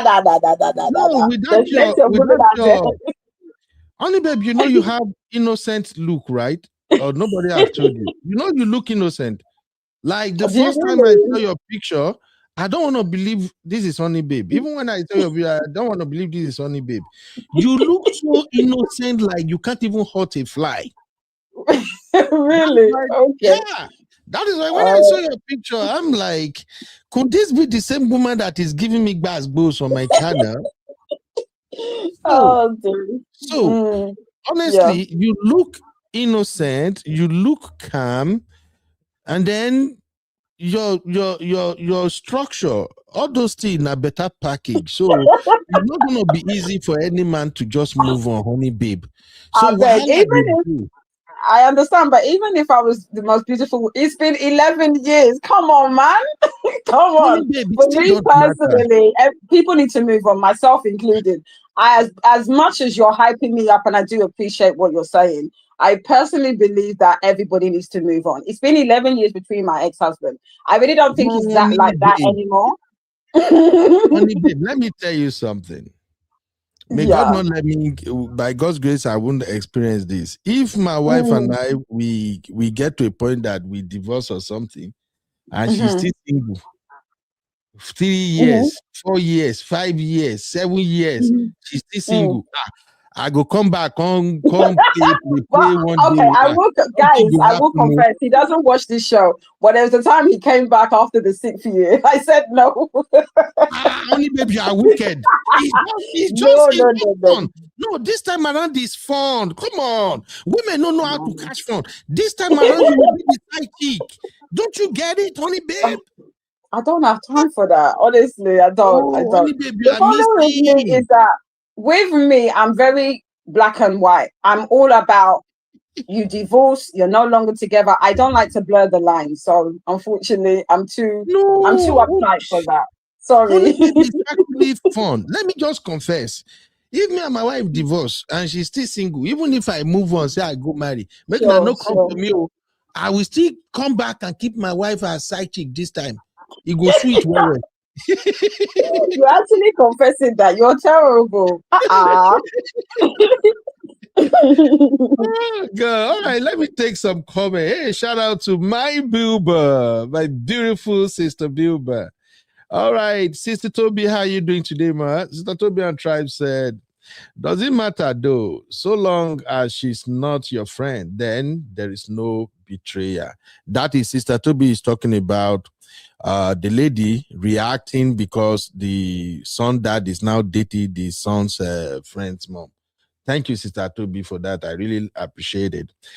B-Flex said, if my child says she or he is bothered and wants to leave, as a mother, the first thing I would think about is to get my child away from that situation fast.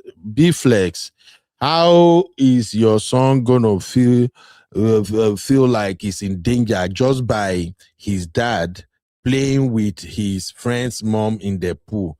Mama, she una too dey do women. You una too do at times.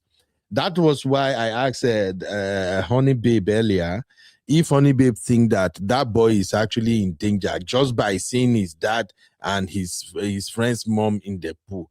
It's not about that. Something tells me that this woman knows that the ex-husband is dating his son's friend's mom.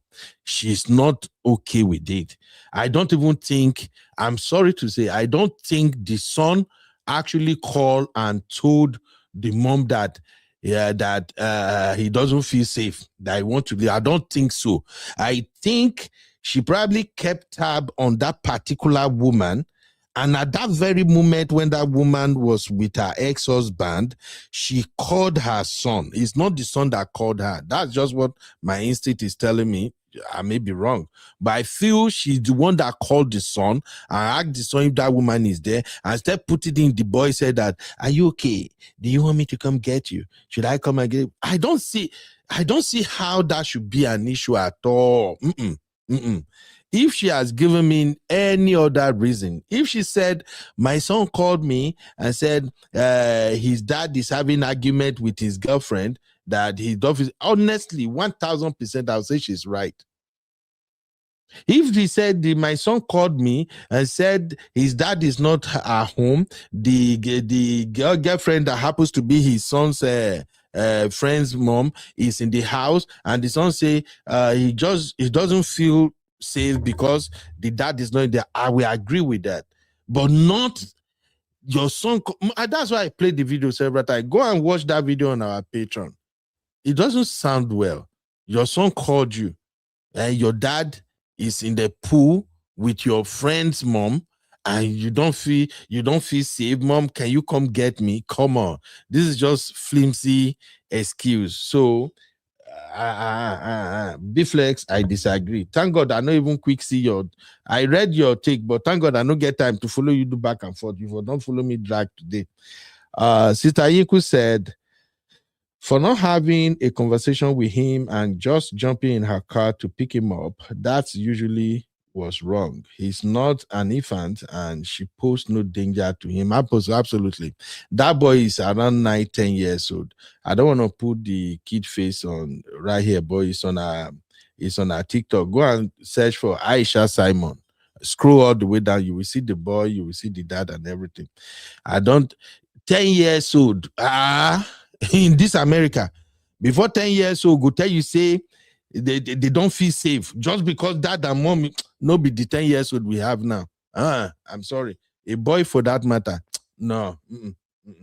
If it's a girl, if we real self, most of these kids from age 9-10, they don't concern themselves with all of this crazy drama that parents involve themselves at times.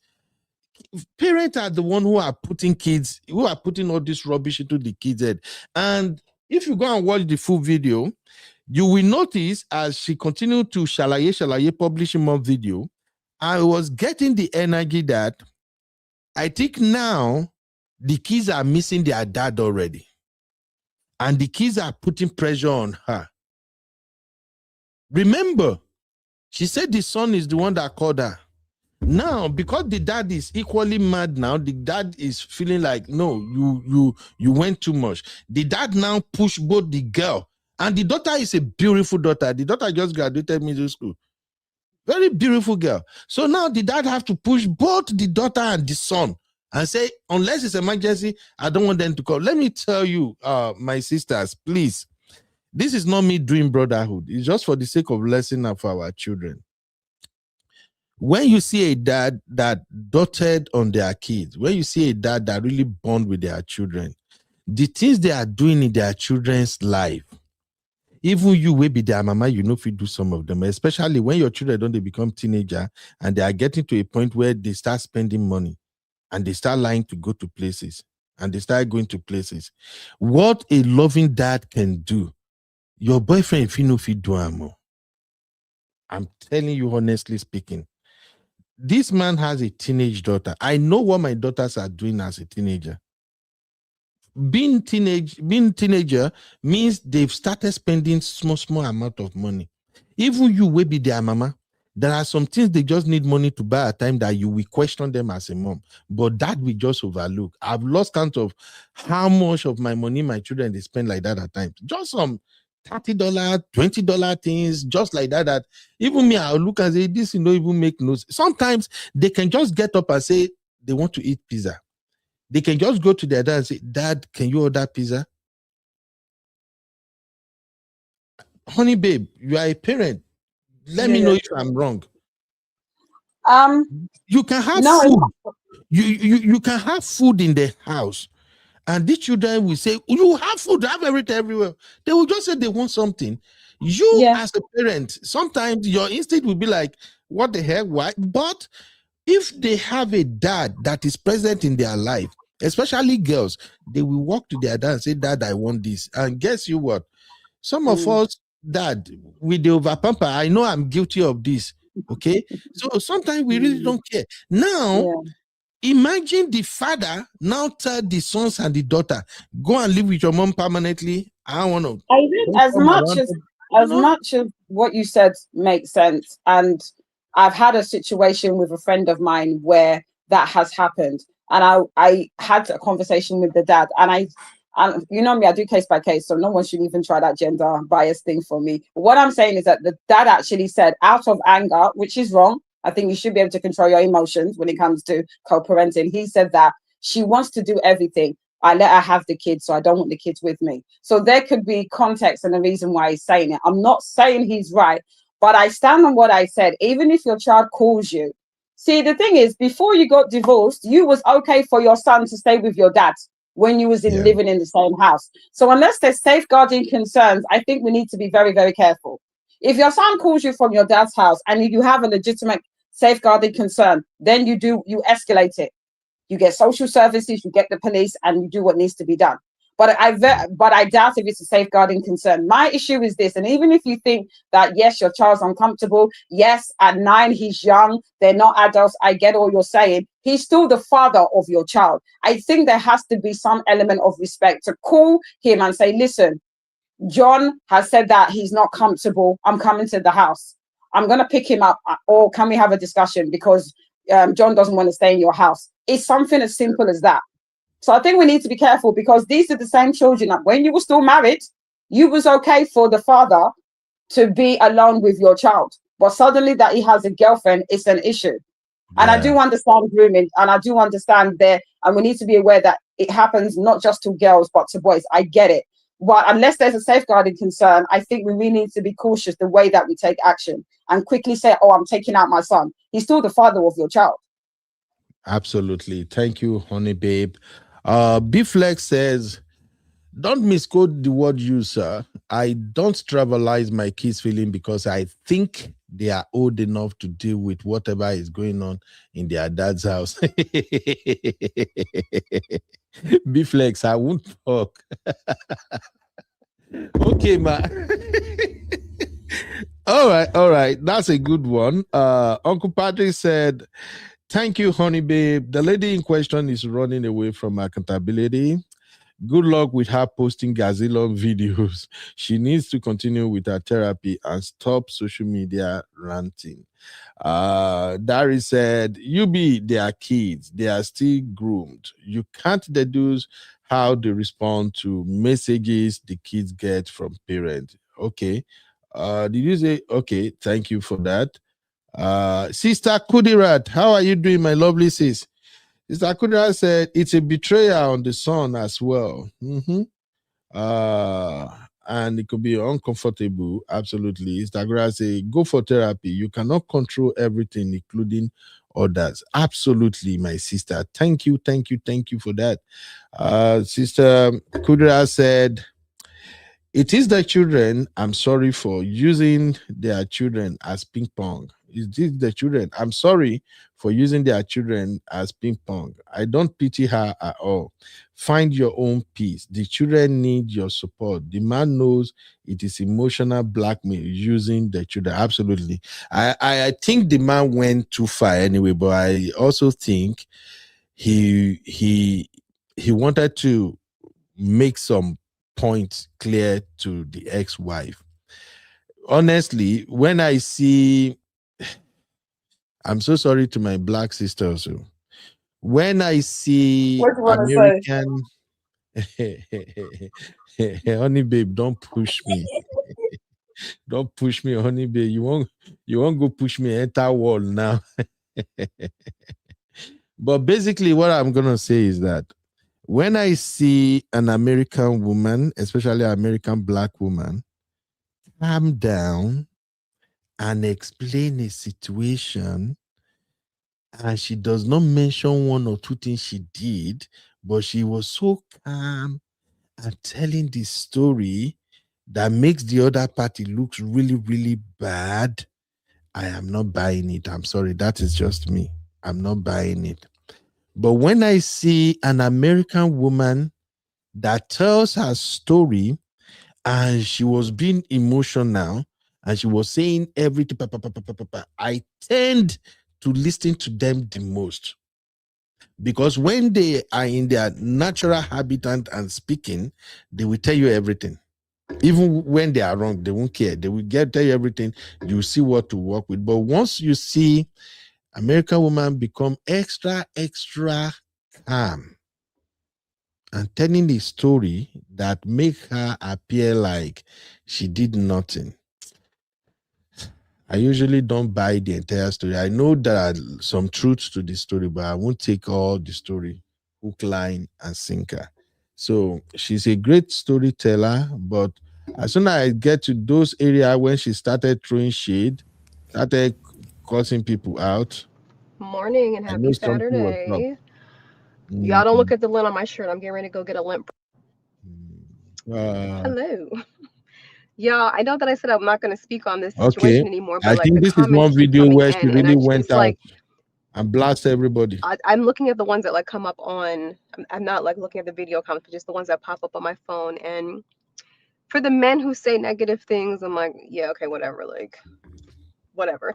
But the amount of women in my comments that are like putting the blame on me and calling me a liar and saying like I'm not telling the full story and girl please, and it's like, what the hell is wrong with you guys? Like, I wish that I could give you guys his phone number so that he can pick you, so that you guys like go be with him, please. Like, it's like sick the way you guys think and the things that you guys are saying.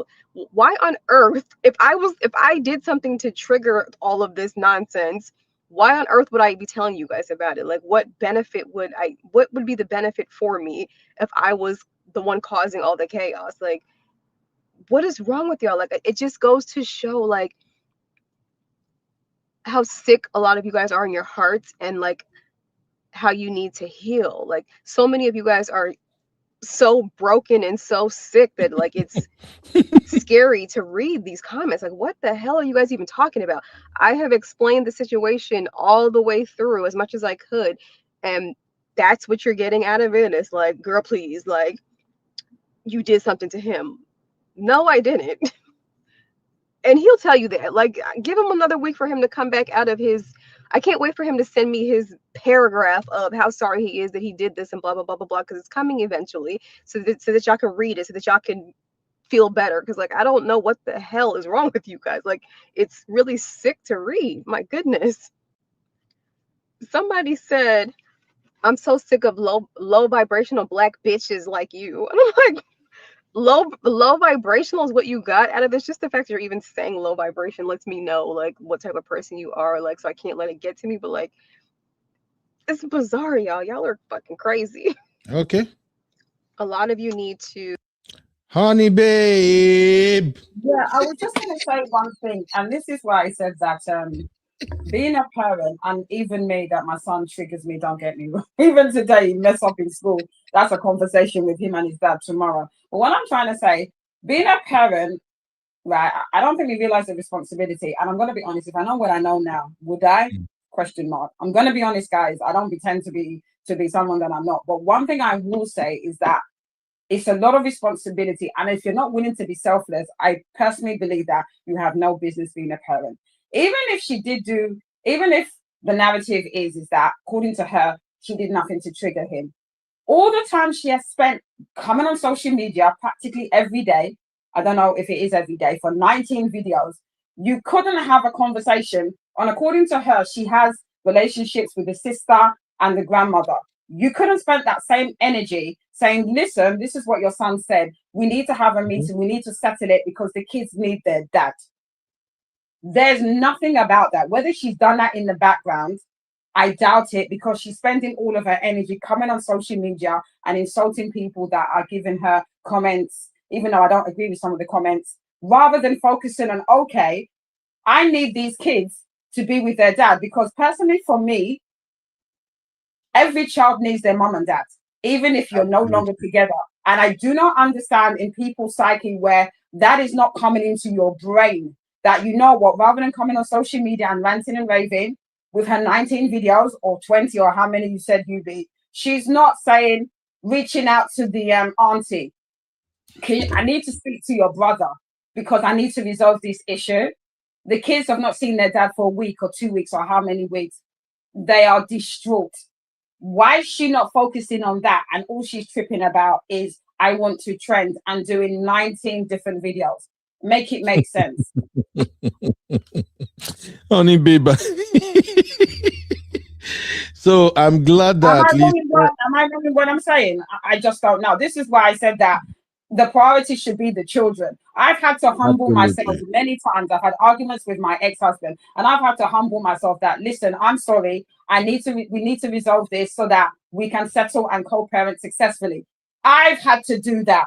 So why is it that no one else as a parent is not prepared to be selfless and humble themselves just to make sure their kids are emotionally okay having both parents? Yeah. I don't Thank understand. you.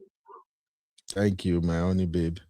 And also, honey babe, I don't know. Did you hear the part where she said their house is like 10 houses 10 apart? minutes away. Yeah, I heard They that. live Yeah, in the same area, the same way, exactly. Why everything. didn't you go to his house to have a conversation with him? Can we talk? So You see what I'm saying? yeah. So it's she tried, she almost fooled me, she almost fooled everybody. But you know, when you have been doing this thing for a while, you start picking up on some clues. So the giveaway for me was my son called and said he's not safe because my dad is in the pool with my friend's mom.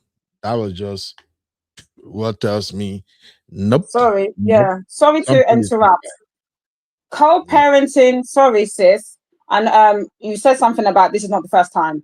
Co-parenting is hard, but the end result is that Okay, Sister you have Lola. both parents. So regardless of whether he does it once or twice, I've had many incidents where my ex-husband has done numerous things that I'm not happy about.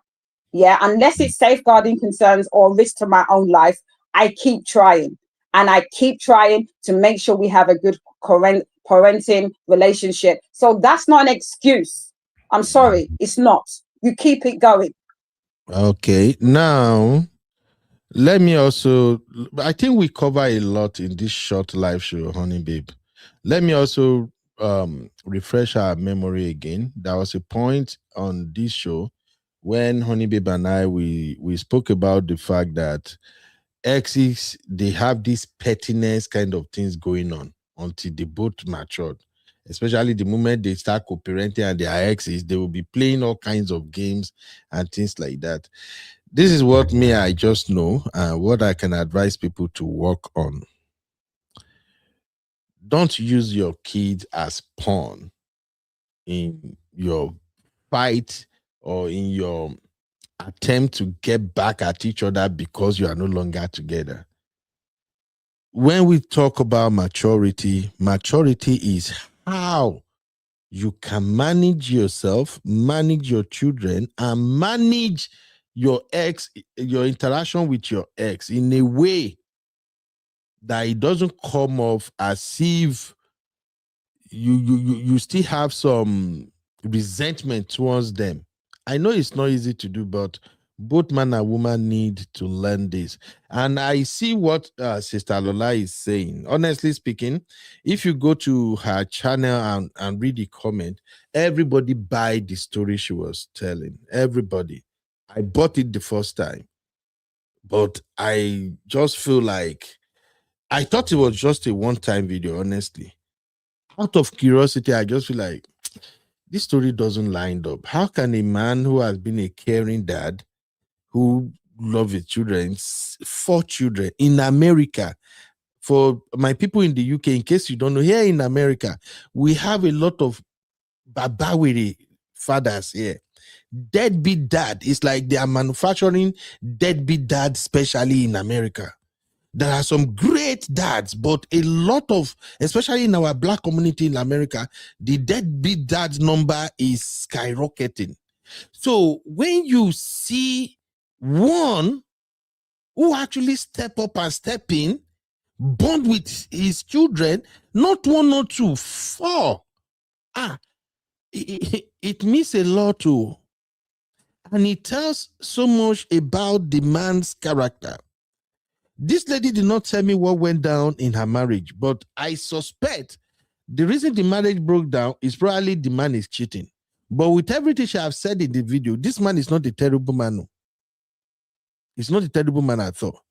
13 years before they are divorced. I think they've been together 11 years before divorce or something. But she said for 13 years, she and this man have been together. In America, those things are rare. She's only been divorced 6 years, so it's not that long. Years, right? Okay, that's not that long.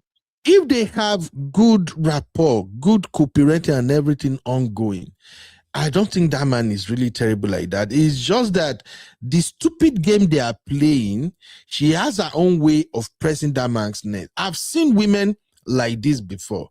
You know, I told you, I've dealt with some introverts in my life. Even the person we meet with and they drive our boat now introvert too. And when you see women where they're very calculative like this, they are not loud. They take their time to express themselves. Sometimes they are the most dangerous. They are the most dangerous. That's why I usually advise men that if you ever fell in love and get married to an introverted woman, anytime when I get bass boost, no talk say you won't shout, you won't shalaye, people will blame you. Because one thing is always working for them. They are calm, they are calm nature. They are talking, taking their time, choosing their words. You will always come off as the bad person. Eh? So me too, I don't learn small. Whenever I need to, I get bass boost now. This Uncle Ben that you see that usually para here, I know the para. I will be so calm. In fact, we can have a blown out fight. The way I will be explaining the fight, you go think saying a business proposal now they present.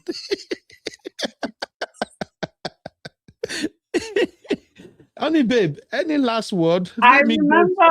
The thing is that I remember when I was similar to this woman. Anything he done, I will react, and that's why if you go back to what I said, one thing that really helped me was a friend of mine when my son was 2 years. So we was 2 years into fighting, going back and forth. Anything he did, I will react. I want to know, I'm not going to take this. I'm never going to forgive. Bam, bam, bam. You understand? Yeah. It was my friend that said, you can't stop someone from doing something, but you can choose how to respond. That's almost 10 years ago. And that is something I still take. That was really good advice. Another thing was that we were fighting so much. I had a social worker come to my house and said that if you keep going back and forth with your husband, it's going to affect your son. That was a mic drop moment for me. I can't speak for that. I had to realize that it's all very well. He did this, he did this, he did this. But who was being affected? My son. So that was a mic drop moment for me when I realized that I had to see beyond my emotions. And it was a very hard thing to do. But I had to realize that I have to suck it up.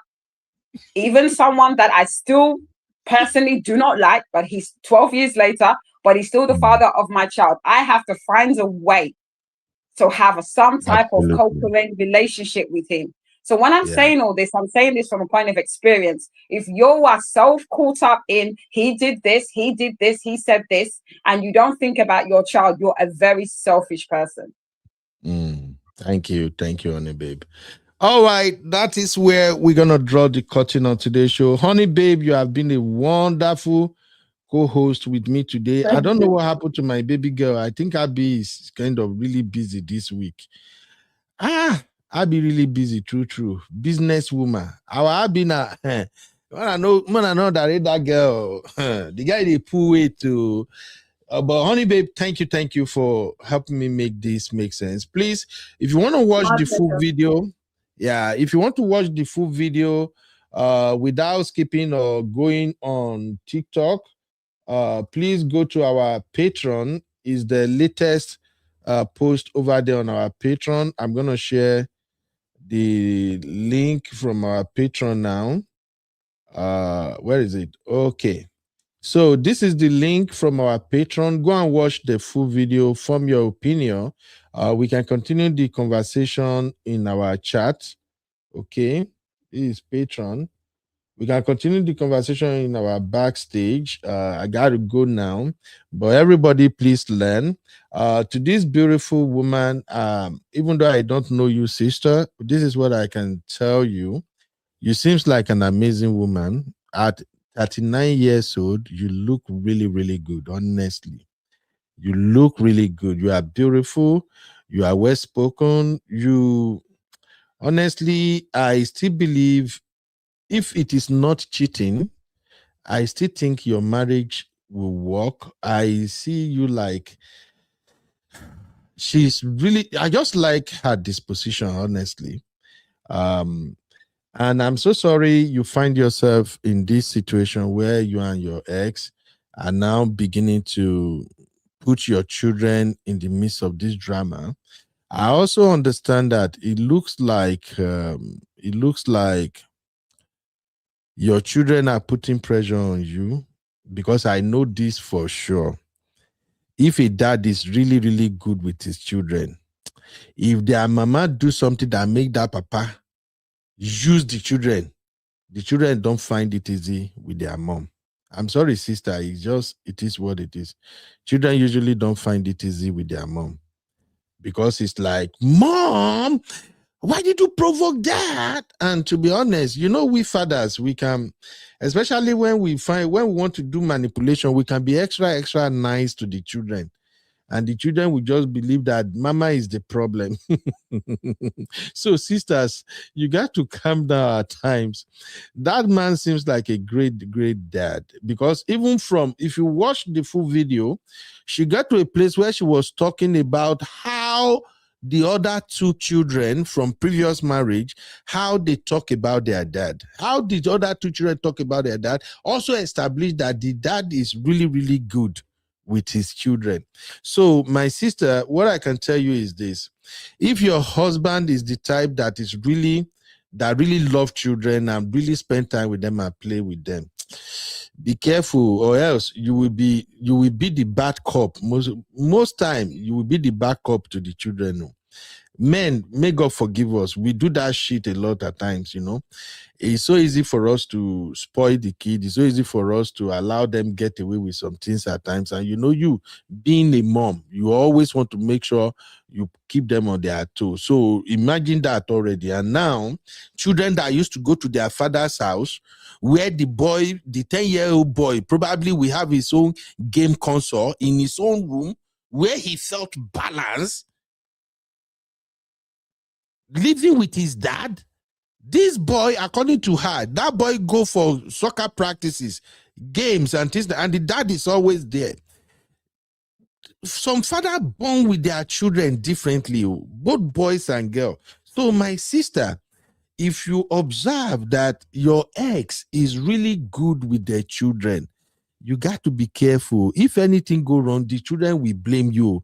The dad can even be the mad person. The dad can be the instigator, but children will not see it so much. So far, they are themselves, the children, they are not having issue with their dad. Even though their dad na terrible man, sometimes they don't see it too. And I know what I'm talking about. Okay? Even in my own home, sometimes when they ask my kid, between your dad and mom, who do you think you are most cool with? They will tell the person, it's my dad, of course, my dad. And I know that their mom is the one. In fact, their mom bought more things for my children than myself. Like, make person consciously every month they carry money, go store, they buy things for your children. They. But you know me now, being what's up dad, Soji dad. We go any ride, go anywhere we want to go play. Even sometimes when I don't do the shit I'm supposed to do. Make I know, like sometimes, here when they go back to school, now parents, there are some fall you still have to fill at the start of every this thing. Most time now my madam they do where I get the time. Now I go do and now they talk until now my wife go sit down, begin the feel. But me, I be so good dad, What's up, dad? My son will come, dad, gas station day. I said, boy, let's go, let's go. We'll decide. Are we walking to the gas station? Are we taking our bike? We go gas station. My guy go begin to point with you. You know, my middle daughter, Auntie Oyinbo, the only thing I never follow that one go do na ballet. I be sure na ballet. I be when they call that one. Now when they take to the dance. Any other thing, once Vicky say, Dad, what are you doing this weekend? Can I go ice skating, Dad? Yeah, come on, baby, I'm free. Let's go ice skating. That is what the children see. Even though when you are literally moving like a madman at times, they don't see him. So it's so easy. When Kasala boss, it's so easy to tell the children, your mom pissed me off and not for me. Go. They call you gone, you carry the phone. Hey, Dad, what happened? You say you're going to come at the weekend. We didn't see you. It's so easy for Dad to say, your mom keep pissing me off. Your mom keep pissing me off. I got you something. I want to bring something to the house, but since your mama is acting fool, she keep on treating me. She keep on cursing me out. I don't like trouble, that's why I'm just staying on my own. I'll see you girls. I love you. My poo-poo baby, I love you. I'm so sorry. It's so easy. Before you know, you and the children go there, and the children go, they follow you, they drag like tomorrow, no day. Mom, you did this to daddy. Oh. And God help you. If your boyfriend come around that time, you will see the shaggy where your children go show your boyfriend. I'm not saying it's good. No, I'm not saying it's the right thing. It's terrible. I'm just saying that please, when you have a man who is fully involved in the life of his children, watch how you move. Watch how you move. Thank you, everybody. Sister Kudira says she's so hot, people can see through her. A broke person calling someone broken. PTSD is real. Abandonment and rejection is real. Seek therapy, low cost as media therapy is chaos.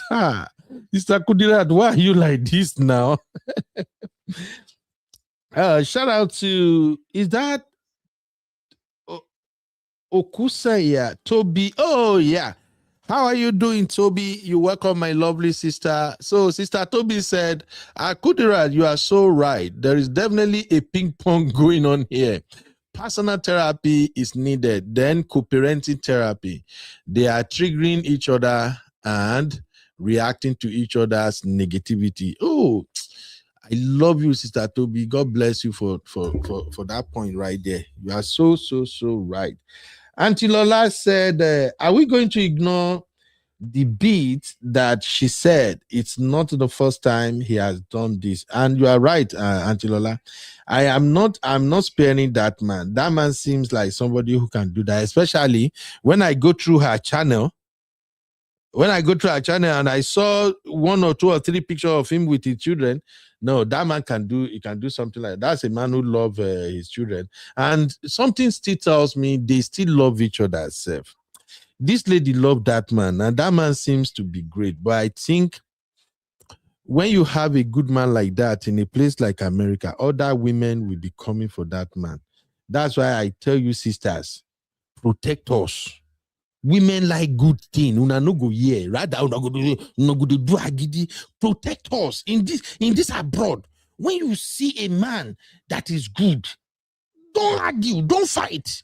Begin the hell am, hype him up. My old dogun chocolate. Only say my own. Once my own call me odogun, my jeg basic bang. So don't use odogun, but at least protect your man. Other women want your man. Okay, I think that man cheated, Sister Lola. That may not be the case, but I'm just thinking. Be like say that man cheated. That man is good. He's really, really good. He's a great dad. But when I look at this lady character too, this lady seems like a very, very nice woman. Honestly speaking, she seems like a woman who is well put together, a very good lady. But I know in America, American women they feel break your head because of cheating. Jesus. Takudira says she's waging vengeance. There are many cases of women who are psychopaths. The man ran for his life. Sister Ola said it was wise being married. She said she did it. Okay. Helen, what's up, Helen of Troy? It's been a while, Helen. How are you doing, my lovely sister? Helen say you're absolutely right. A calm demeanor can make the guilty look innocent. How they tell you? You know how many times they don't tell me say that maybe the problem. Where be say the person where they press my button, you go carry innocent face down there looking beautiful. When me I go the para, the sweat. Oh, you said something to me on WhatsApp? Ah, I'm so sorry, oh Abby, I'm just seeing it now. Okay, what is this one? Abby, I hope you are not trying to put brotherhood in trouble here. Let me see what you sent to me. Okay, let me just close out this segment. Thank you, everybody. Thank you for sticking here with me. Let me play the video Abby sent to me. I'll be right back. You are watching Trending Vlogs with UB.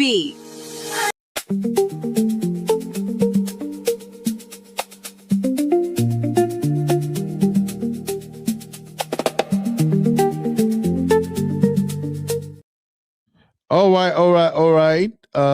Abby say I should play this. Abby, sorry, I'm just saying this now. I wasn't looking at the chat. I was enjoying the conversation with Honey Babe. Honey Babe was just dropping gems. Okay, what is going on here? He making noise. Okay, let me hear what this is all about. Can you tell me the Lord is against it? Hold on, can you tell me the Lord is against it? You are ready to go to jail. I'm making noise. I'm making noise. Oh, can you tell me the Lord is against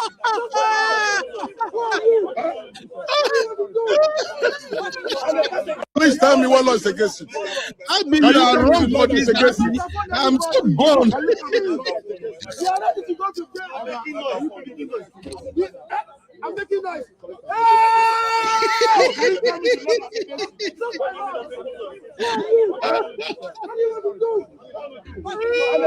Please tell me what law is against it. Can you tell me the law that's against it? Hold on, can you tell me? Abby, you are so wrong. Abby.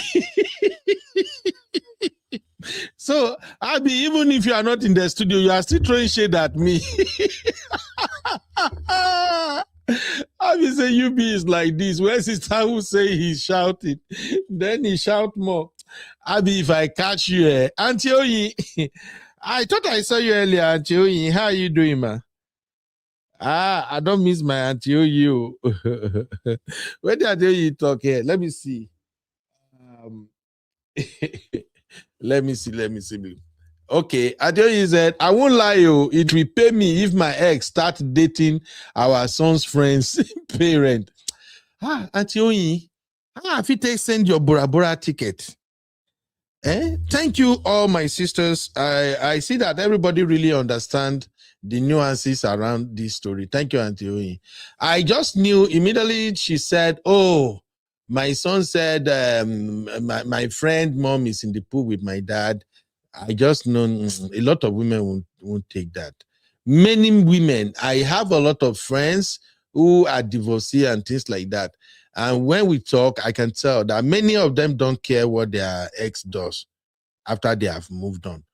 But if the ex turns around and start dating somebody they know, ex gone ni lower. And men, we can be like that, honestly. Sometimes when you are in love with your ex so much that you regret losing her, if you want to get back at her, you want to pepper her, you can go and date somebody she knows very well. You date the person, you begin floor, you do lovey, so that she go see, say na DP, abi APD, when they call that thing, display of affection, abi, public display of affection. You can do and make it pepper am. I feel do am. May God forgive me. I feel do am, make I no lie. I feel go find person where you know, sign am, date am. Just because how you go leave me, just move on like that. No. If I love you, even when we divorce, I still love you. You have no right to move on without me. While I'm a shele, you cannot move on. Laye. We have to move back, Neil. Especially when you get value as a woman. You have to understand that whatever I did that make us go apart, it's a temporary madness. You cannot just go, whoa.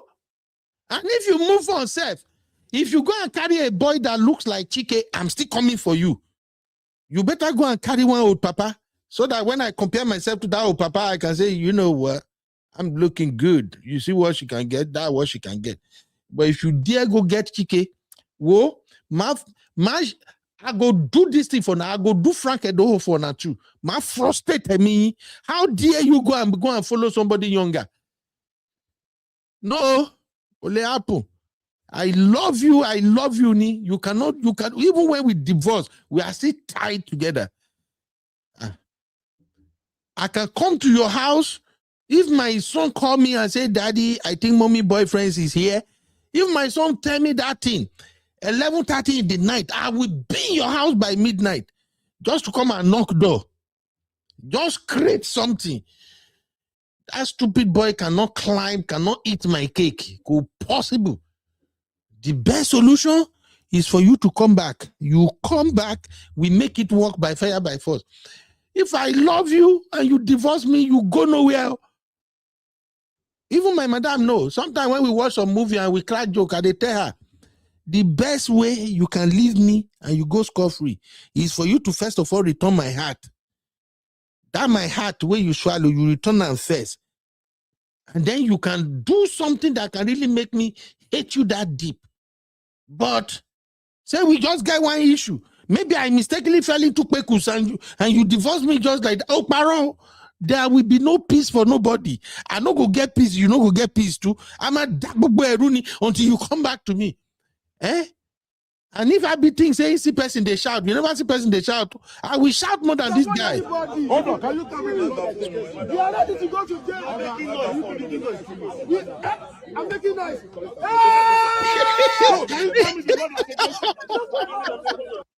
Exactly.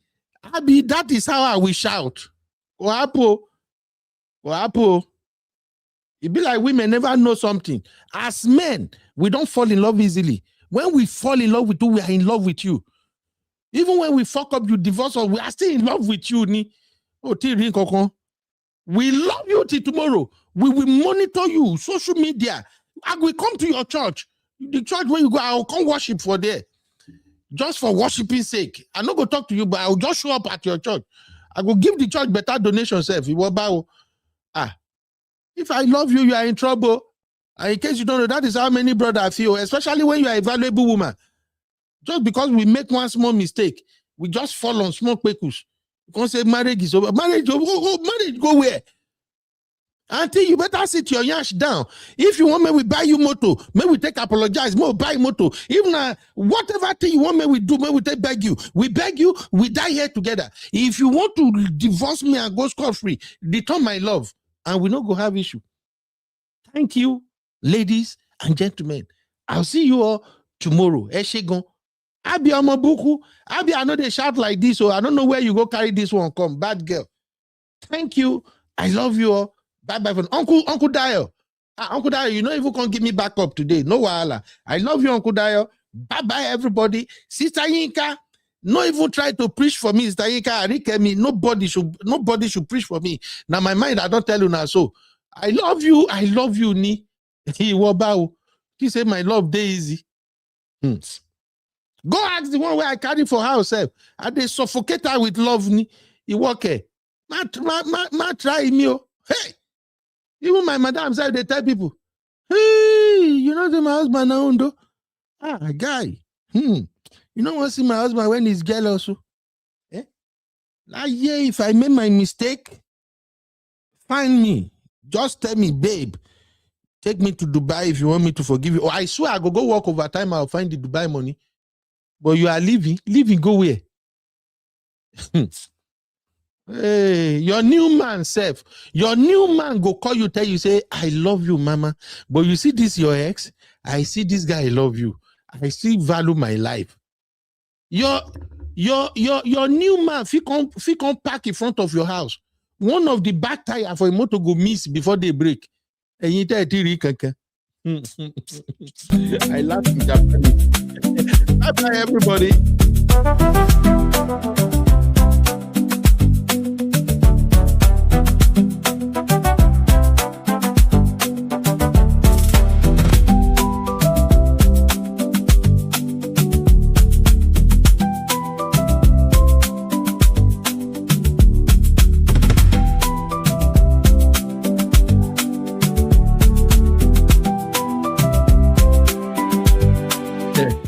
Sister Cherish Olivia, allow me make I do stock in peace. So let me stock in peace.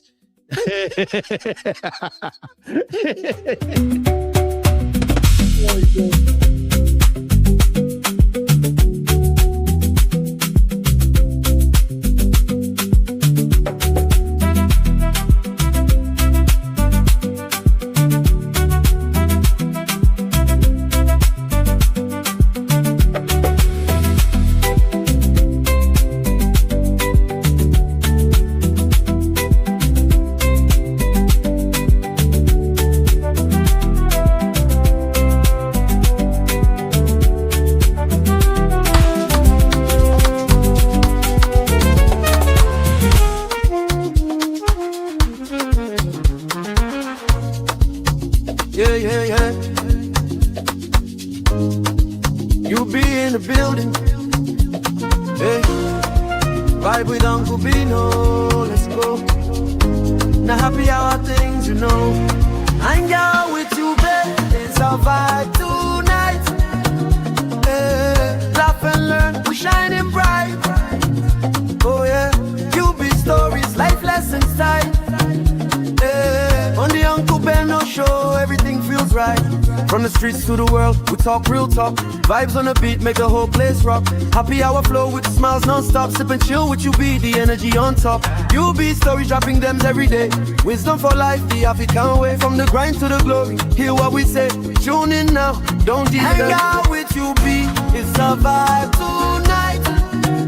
Hey, laugh and learn, we shining bright. Oh yeah. Stories, life lessons time. Hey, on the Uncle Beno show, everything feels right. Join the sister circle. Oh, what a scene. CC Inca, honey baby, and I'll be so clean. Talk love, talk life, talk dream supreme. Empowerment vibes, like a royal queen team. All of Sunday school when the beat gets low. A moment of reflection, let the spirit flow. Men of God speaking wisdom, you should know. Faith and vibes on the Uncle Beno show. Hang out with you, be come catch that light. Oh yeah, you be stories, keep your heart so bright. Yeah. Join the sister circle, feel that fire. Oh yeah, Sunday school for your. You are watching Trending Vlogs with UB.